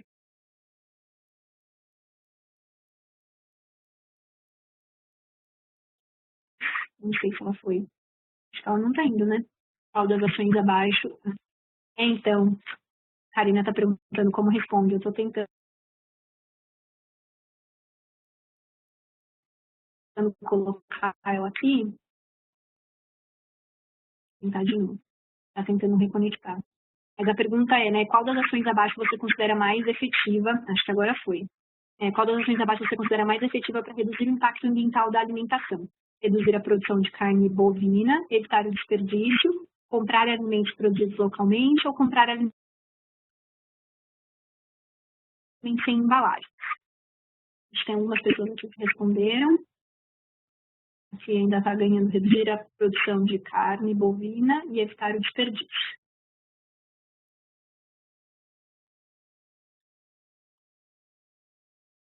onde comprar alimentos produzidos localmente. Isso é algo bem difícil da gente avaliar, né, pensando no geral, porque é o que eu comentei. A gente tem diversos indicadores, né? O indicador de gases de efeito estufa, o indicador de água. Às vezes, muitas das vezes, a gente não consegue comparar exatamente cada um deles. Tem sido feito esforços para a gente tentar usar uma métrica comum, mas é algo ainda bem difícil de se estimar. Então, a gente vê aqui que a maioria das pessoas respondeu que reduzir a carne bovina, depois evitar o desperdício. Na verdade, né, a ação que é mais efetiva atualmente, dentro do que a gente sabe para reduzir o impacto ambiental, é a redução da carne bovina, da produção da carne bovina. Porque quando a gente viu lá, né, do kit e da embalagem, né, o kit e aquele alimento comprado em casa, do cheeseburger, a gente vê que a produção da carne é muito maior do que o desperdício, que era uma caixinha bem menorzinha. Então, a redução da carne bovina, ela é a ação principal. Evitar o desperdício, com certeza, diminui o impacto, sim. Comprar alimentos localmente, sim. Comprar alimentos sem embalagem, sim. Dentro daquelas coisas que eu comentei, né? Da embalagem, do alimento local. Mas, de uma forma geral, a redução da produção de carne bovina é um item que mais poderia reduzir o impacto ambiental da alimentação, pensando principalmente numa população onívora, né? Se a gente pensar numa pessoa vegetariana, a carne não vai ter impacto nela, não vai consumir a carne bovina, então já seria, por exemplo, evitar o desperdício. Então, no geral, para a nossa população, evitar a carne bovina. E aí, por fim, a gente vai para o terceiro pilar, que é a parte do socioeconômico, né? Porque alguém colocou que a dieta flexitariana, sim, a dieta flexitariana, ela é essa dieta que eu comentei do artigo do Willett, né, em que tem aquele quadrinho falando da quantidade dos alimentos, em que ela não é para exclusão do consumo de carne no geral, mas ela é uma redução do consumo de carne. Então, acho que ela vem como uma forma de até ser mais inclusiva para as pessoas começarem a reduzir o consumo e se adaptarem a novos sabores. Né? E aí esse paper do Lancet, que propõe essa dieta, ele vem sendo questionado até em questões, será que a população tem dinheiro para fazer aquela dieta, né? Para comer aquela quantidade de frutas, verduras e legumes, comer menos carne, comer mais peixe, enfim. Será? Então ele coloca aqui nesse gráfico o custo daquela dieta, né, que chama do Eat Lancet, que é o nome do grupo, por diversos países. Então, no geral, países de alta renda, países de renda alta, né, média para baixo e baixa renda. E aí a gente vê qual que é a porcentagem do que é da renda familiar. Né? Então, qual que é a porcentagem que se gasta com alimentação? Então, países de alta renda, em que a população tem uma renda maior, elas vão gastar menos com comida para ter aquela dieta. Mas em países de baixa renda, por exemplo, fica muito maior, né? Chega a quase 100% do que a pessoa ganha seria para comprar esse tipo de dieta. Então, será que nesses locais esse tipo de dieta é a mais indicada? Quando foi feito esse estudo, eles pensaram principalmente nos Estados Unidos, na Europa, pensaram em algumas questões da África também, mas a gente tem que adaptar isso para a realidade local. Né? Se tem uma população, por exemplo, na Índia, que não tem o consumo de carne vermelha, né, o consumo da carne bovina, então essa dieta, ela já não consome carne. Então, que outras coisas têm que ser feitas? No Brasil, em que a gente tem um consumo muito alto de carne, então isso se aplica. E as outras questões, né, como leguminosas, ou eles colocam castanhas, então o consumo pelo brasileiro é baixo, né, na região na região principalmente sudeste e sul, né?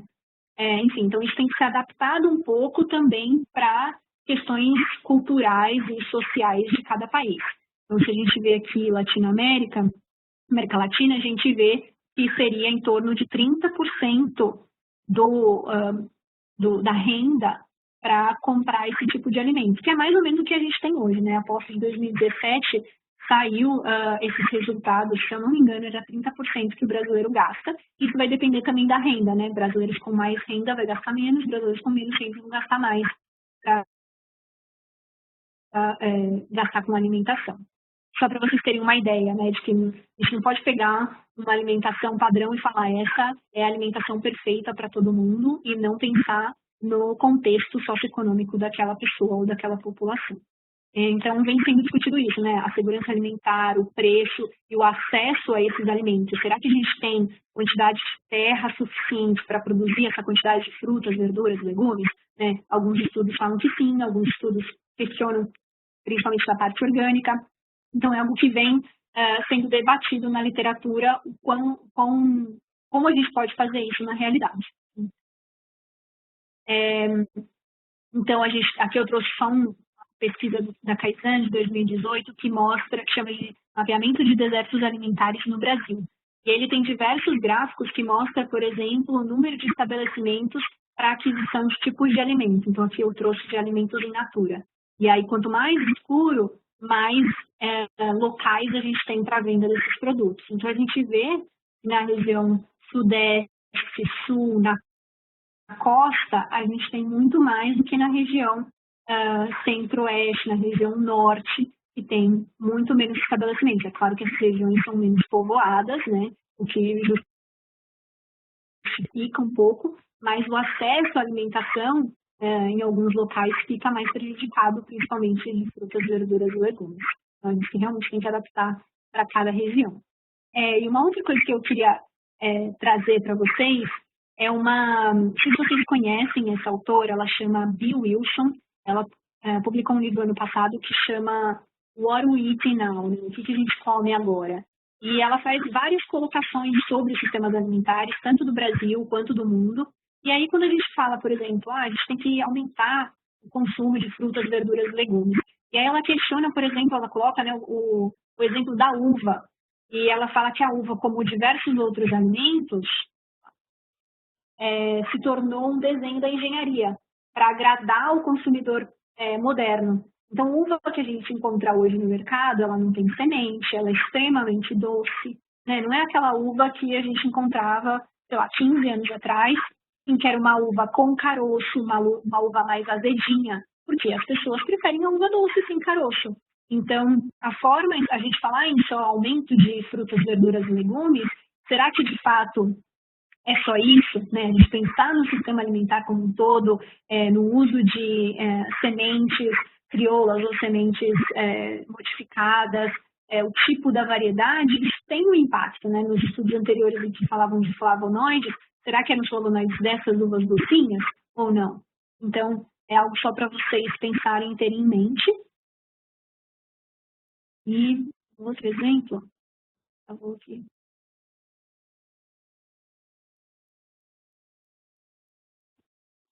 Outro exemplo que a Bee Wilson dá, que eu achei extremamente interessante, é da quinoa. Aí eu procurei, assim, coloquei quinoa no Google, né, para colocar uma imagem para vocês, e aí apareceu essa daqui. Quinoa Harvesting Bolivia Superfood. Então, ele chama a quinoa de um alimento, de um super alimento, né, e tem aqui os bolivianos colhendo a quinoa. E aí, a Bee Wilson ela traz esse exemplo da quinoa como a forma em que a gente tem do mundo globalizado hoje, né? Que descobriu-se que a quinoa tinha propriedades nutricionais extremamente interessantes e aí, então, começou um boom de todo mundo quer comer quinoa porque é um alimento de origem vegetal, então tem baixo impacto no meio ambiente e é um alimento que é extremamente nutritivo. E aí começou um boom, todo mundo querendo comprar quinoa da Bolívia e aí os produtores locais tiveram que aumentar a produção da quinoa localmente, então eles tinham algumas lhamas que ajudavam a manter o solo, né, rico, enriquecido, tiveram que tirar as lhamas, colocar cada vez mais quinoa, deixaram de comer quinoa, que era a alimentação tradicional deles, e passaram a comer milho, arroz, que era muito mais barato, porque eles podiam vender a quinoa a preço muito mais caro para exportar para outros lugares do mundo, né? Então, a gente vê o quanto, nesse mundo globalizado hoje, a gente falar para alguém, consome quinoa, que tem baixo impacto no meio ambiente, que tem, que tem um alto valor nutritivo, mas qual que é o impacto que isso está causando lá na produção? Então, aí a gente vê a complexidade do sistema alimentar, né? A gente saber sobre isso nos dá um pouco de ferramentas para a gente pensar sobre esse assunto e pensar em formas da gente resolver esse assunto. E como vocês viram, não tem uma resposta certa, é algo extremamente complexo, né?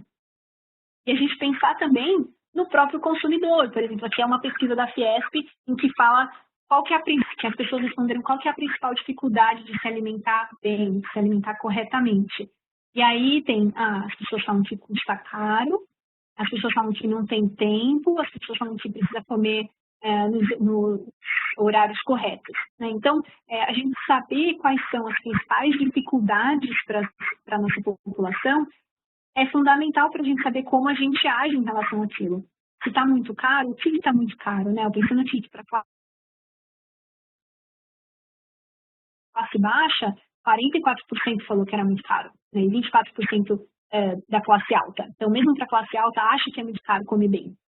A falta de tempo. Então, enfim, que estratégias a gente pode usar? Conhecer bem a nossa audiência, né, as pessoas, a população com quem a gente está falando é fundamental para a gente chegar em alguma coisa que seja viável das pessoas fazerem. Senão a gente vira, né, vamos fazer algo mirabolante que ninguém faz. Né?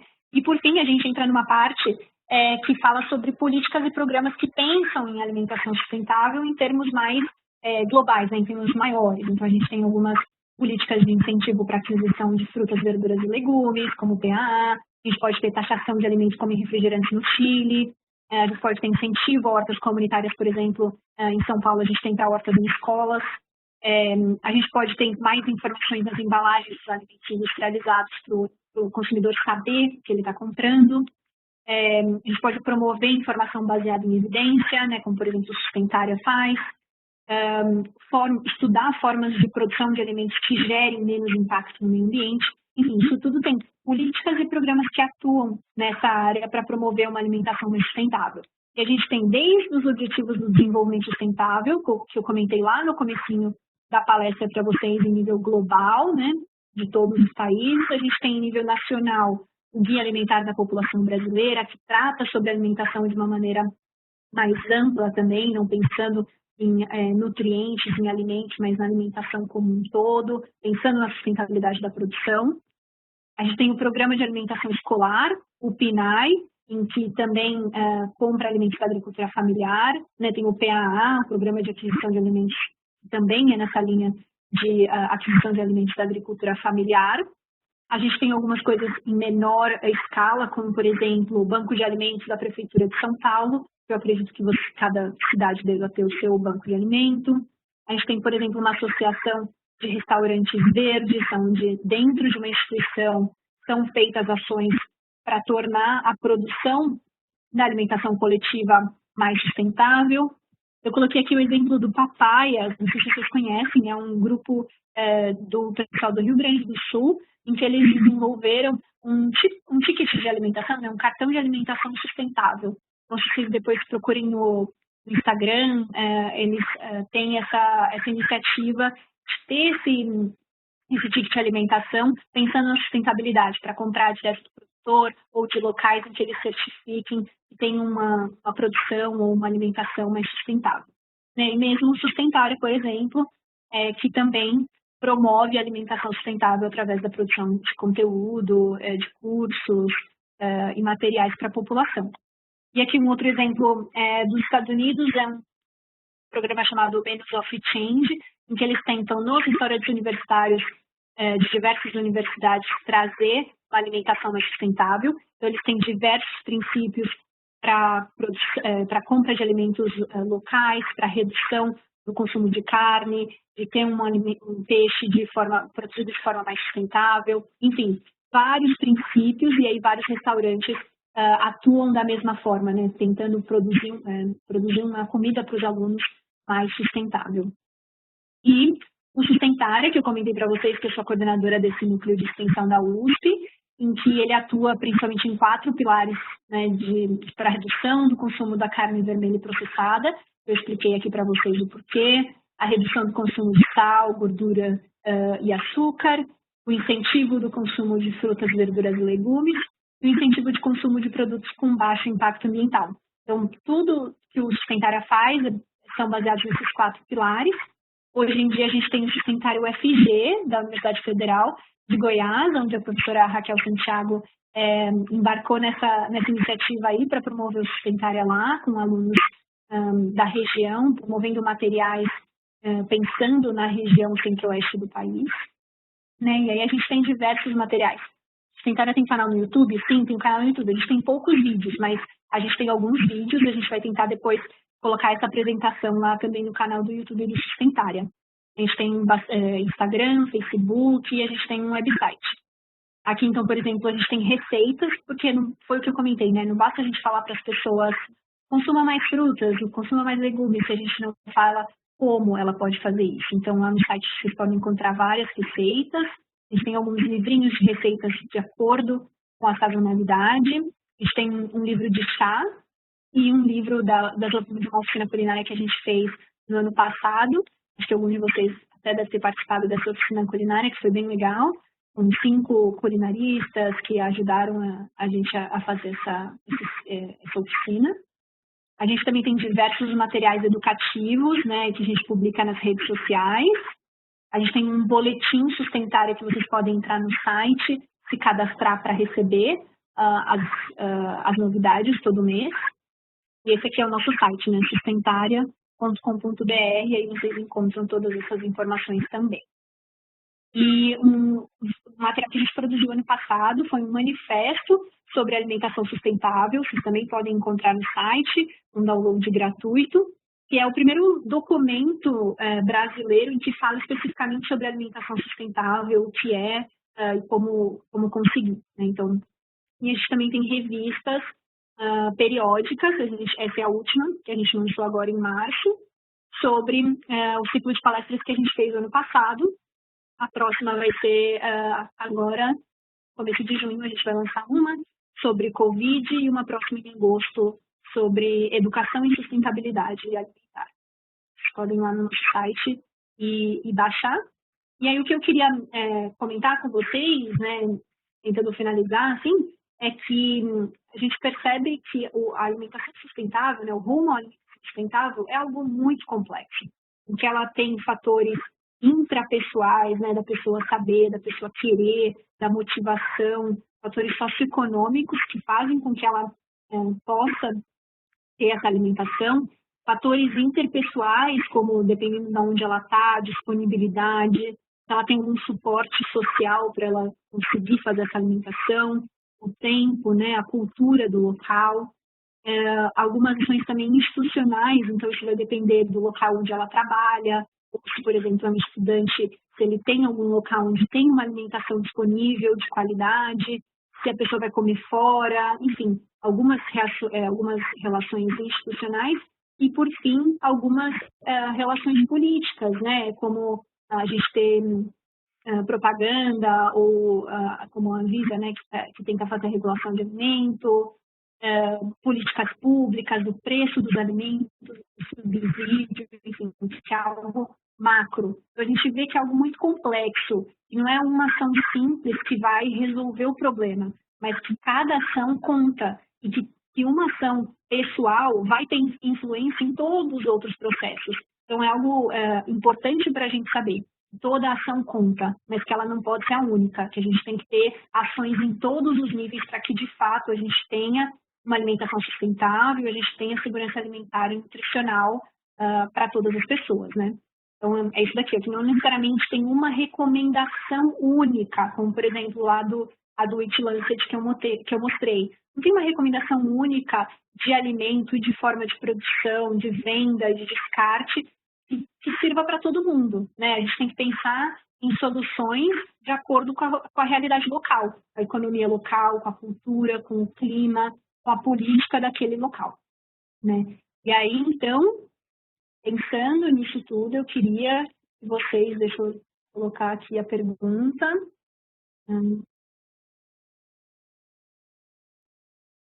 Eu queria que vocês falassem o que disso tudo aí, né, o que eu falei, qual que vocês acham que é a principal mensagem que vocês vão levar da palestra de hoje, o que vocês acharam no geral. Não precisa ser algo muito longo, mas só para a gente ter uma ideia aí do que vocês aprenderam, o que vocês acharam de mais interessante. Vocês estão conseguindo ver essa parte? Acho que ainda ninguém entrou.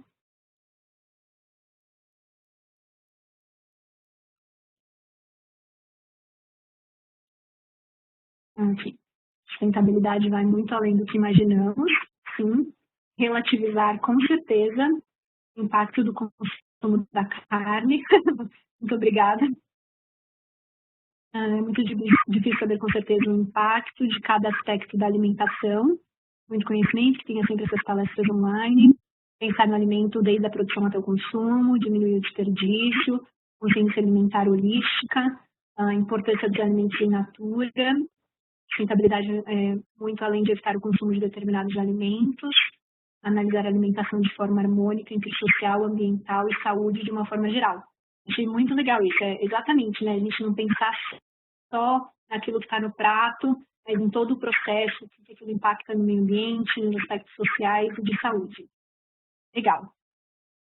Então, deixa eu parar ela aqui.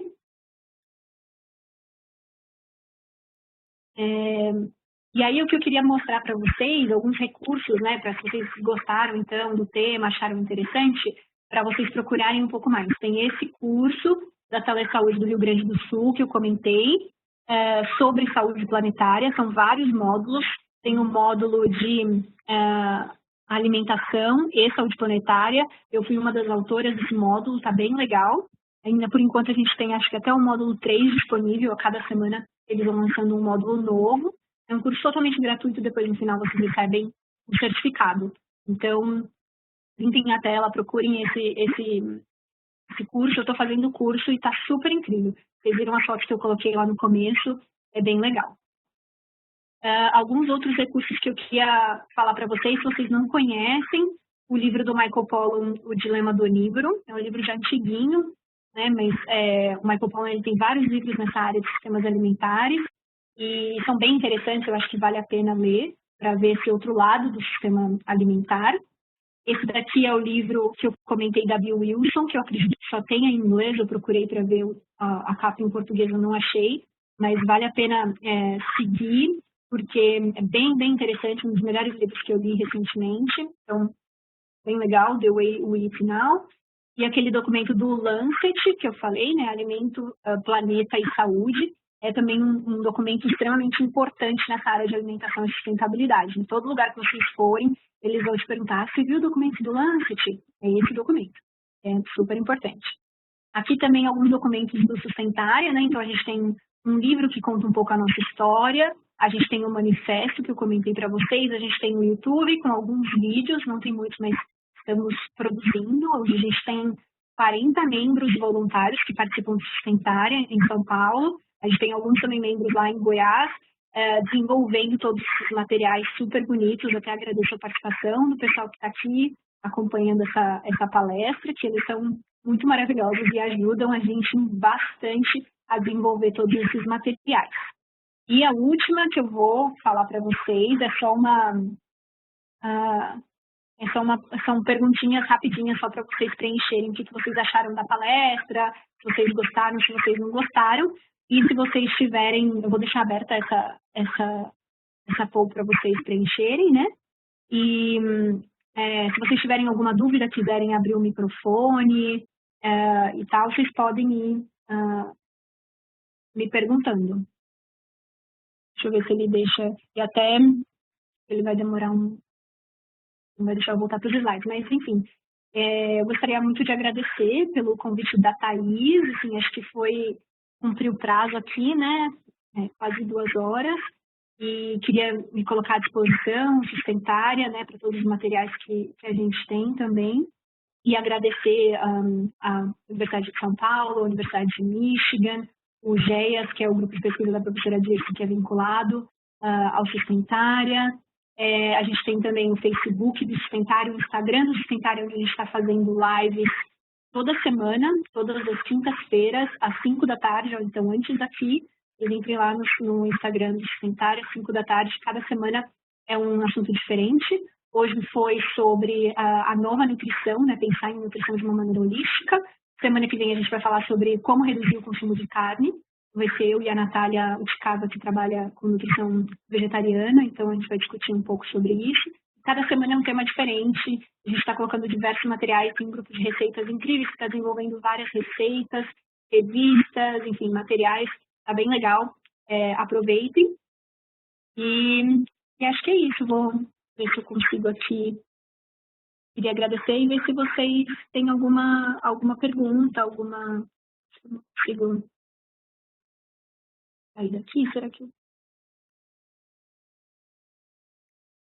Assim, colocou uma pergunta aqui, ó. Realmente temos que repensar nas nossas escolhas alimentares, afinal são vários pontos que são envolvidos. Ah, legal, acho que foi um comentário. E é isso, gente. Tem meu contato. Vou tentar parar de compartilhar a tela aqui. Não sei se alguém tem alguma pergunta, se quiser tirar o microfone, não sei, Thaís, como você quer fazer.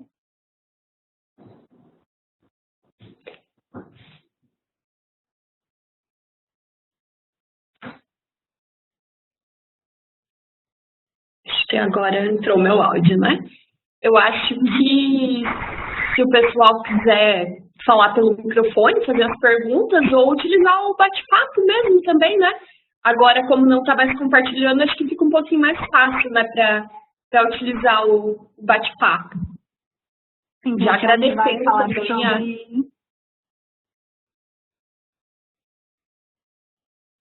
Não, só ia comentar que aqui eu vi aonde vai falar sobre diminuir o consumo de carne, vai ser no Instagram do Sustentária. Fica bem pequenininho o meu bate-papo, não consigo abrir muito mais.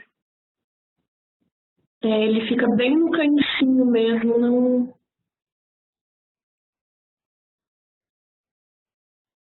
Bom, se vocês tiverem algumas perguntas, vocês podem fazer aqui pelo chat, mas é um prazer, Thaís, obrigada pelo convite. Eu que agradeço a ótima apresentação. Até estava recebendo algumas mensagens aqui já, falando que a apresentação estava sendo sensacional. Eu acho que a matemática é um pouco nova também, né, para a maioria das pessoas, e não é muito tratada ainda, né, dentro do curso de nutrição. Está chegando agora, né? Então, é algo que vale muito a pena, né? A gente tá aprendendo, tá ouvindo, né? Eu acho que tanto para quem está fazendo a graduação, até mesmo para professores, para profissionais, né? É muito proveitoso. Muito obrigada. Imagina, é uma área muito, não é tão nova, mas acho que ela realmente está vindo para a área da alimentação mais recentemente. Então, é algo muito complexo, né? Que a gente está tentando desvendar formas de estudar a sustentabilidade dentro da alimentação e como tornar isso viável para as pessoas consumirem no dia a dia delas e tudo mais. Então, o Sustentar, ele veio como um projeto de extensão ainda quando eu estava no meu mestrado, que foi muito isso, né? Como é que eu vou passar essa informação? Porque dentro da academia eu estou aprendendo lá durante o meu mestrado, como é que eu vou passar isso para as pessoas? E aí o Sustentária veio com essa ideia de a gente fazer a redução do consumo de carne no restaurante universitário, a primeira ação do Sustentária. E aí hoje a gente já cria materiais, desenvolve muito mais atividades. Então, é algo que foi muito, né, são 10 anos de existência do Sustentária, ele chamava Segunda Sem Carne na época, Segunda Sem Carne na SSP, e depois a gente foi evoluindo e transformando mais em alimentação sustentável. Mas, alguém colocou aqui, utiliza a tela do apresentador que aumenta... Não sei como é que faz isso. Eu vi aqui, vale a pena indicar o uso de composteiras caseiras? Eu acho que sim. Se a pessoa tiver espaço, tiver cursos para fazer isso em casa, eu acho legal. Eu fiz na minha casa, eu morava num apartamento super pequeno, eu fiz por um tempo, mas não funcionou muito para mim, porque eu não sabia exatamente o que eu podia colocar, e aí as minhas minhocas se proliferaram muito, depois elas morreram, enfim. Então, acho que é uma coisa que tem que conversar um pouco com as pessoas, né, com quem você está falando, para ver se isso faz sentido para ela. E eu vi alguém perguntando aqui também do PARA, né, do slide que eu coloquei sobre o da Anvisa, e perguntava o que era 77 menos o Paraná. Que foram utilizados 77 municípios menos o Paraná, foi isso que eu entendi daquele slide da Anvisa. Deixa eu ver se tem mais alguma coisa aqui que achou. Tem uma melhor do que a outra em relação às pegadas? Então, em relação às pegadas, tanto hídrica quanto de carbono, não tem uma coisa que você fala, isso é melhor do que outra. Todas são estimativas do impacto da produção daquele alimento. Então, vai depender muito do seu interesse. Se eu estou interessado em mudanças climáticas, eu vou pensar mais na pegada de carbono. Se eu estou interessada com a disponibilidade de água do planeta, eu vou pensar na parte da pegada hídrica. Então, você tem que ver qual que é o interesse. Tem alguns softwares hoje em dia que estudam isso e tentam colocar qual é o impacto dessa pegada na saúde, por exemplo, numa dimensão comum. Então, eles tentam fazer isso para colocar tudo junto, né? O impacto das mudanças climáticas, da água, da poluição, eles tentam juntar isso tudo. Mas é algo ainda um pouco controverso, não é muito assim, difundido, né? Até porque esses softwares são bem caros e as estimativas são estimativas, não são, nenhuma dessas coisas são extremamente, números absolutos exatos, né? Isso varia também muito de acordo com o estado ou o país que isso é produzido. Tem mais alguma pergunta aqui? Não, acho que era essa pergunta. A intensificação sustentável já é realidade em algum lugar do mundo? Olha, que eu saiba, assim, intensificação, eu não sei exatamente o que você quer dizer com intensificação. Eu acho que tem alguns locais pequenos que conseguem tornar mais sustentável. Então, por exemplo, eu estava morando em Ann Arbor, em Michigan, no ano passado. E em Detroit, numa região pequenininha de Detroit, eles conseguiram fazer sistema alimentar que funcionasse naquela região, tanto de produção de alimentos, de venda, da própria comunidade se inserir junto com a produção de alimentos, fizeram a disciplina em parceria com a Universidade de Michigan para falar sobre alimentação sustentável para a população. Eu acho que tem alguns exemplos de coisas bem pequenininhas locais que funcionaram. Acho que o grande desafio é a gente levar isso para frente, né? Como é que a gente pode transformar esse pequeno em grande, pensando na complexidade do sistema. Alguém pergunta da fortificação de alimento é uma boa saída. Então, acho que teria que ser uma boa saída para que exatamente você está comentando, né? A fortificação de alimentos, ela existe no Brasil, por exemplo, para ácido fólico, onde a gente sabe que tinha, no passado, uma diminuição, um baixo consumo de ácido fólico, e isso causava problemas para a gestação, né, com má formação do feto, e aí o governo colocou, né, esse programa de fortificação, e hoje em dia a gente quase não tem mais esse tipo de problema. Mas também o que a gente vê é um consumo elevado de ácido fólico, né? Tem alguns estudos mostrando que o ácido fólico em excesso no nosso organismo, ele pode se grudar ao DNA e aumentar o risco para outras doenças. Enfim, então acho que fortificação é muito difícil, porque ele é sempre para todo mundo, independente se é para o público-alvo, né, que no caso seriam ali as gestantes ou mulheres em idade fértil, que poderiam se beneficiar desse consumo de folato, mas todo mundo está consumindo esse folato.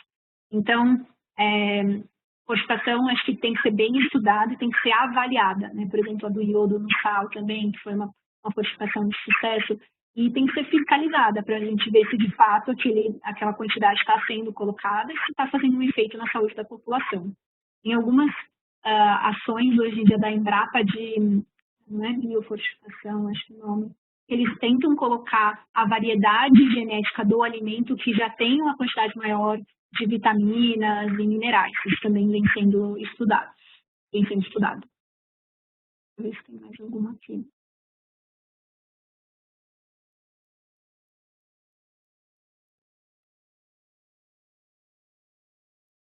Acho que é isso de perguntas, né? Doutora Aline, professor Elis Patel falando, me escuta? Sim. Então, em nome do curso de nutrição, novamente eu queria agradecer a sua disponibilidade, a sua generosidade em compartilhar tanto conhecimento conosco, né? Foi muito interessante, foi muito bacana a palestra, e que a gente possa contar muito feliz com a sua parceria. Nossa, o prazer é meu de poder contribuir com vocês. Acho que falar para essa quantidade de gente foi super bom. Acho que leva o conhecimento para mais pessoas. Então, fico muito grata também pelo convite. Acho que foi muito bom. E aí a gente coloca essa apresentação também no YouTube para a gente poder alcançar mais e mais pessoas. E com certeza, comigo, com o Sustentária, a gente está à disposição aí para trabalhar junto, né? Que é todo mundo em prol de uma alimentação mais sustentável para todo mundo, né? Valeu, muito obrigada. Imagina, obrigada a vocês. Uma boa noite aí, gente. Boa noite.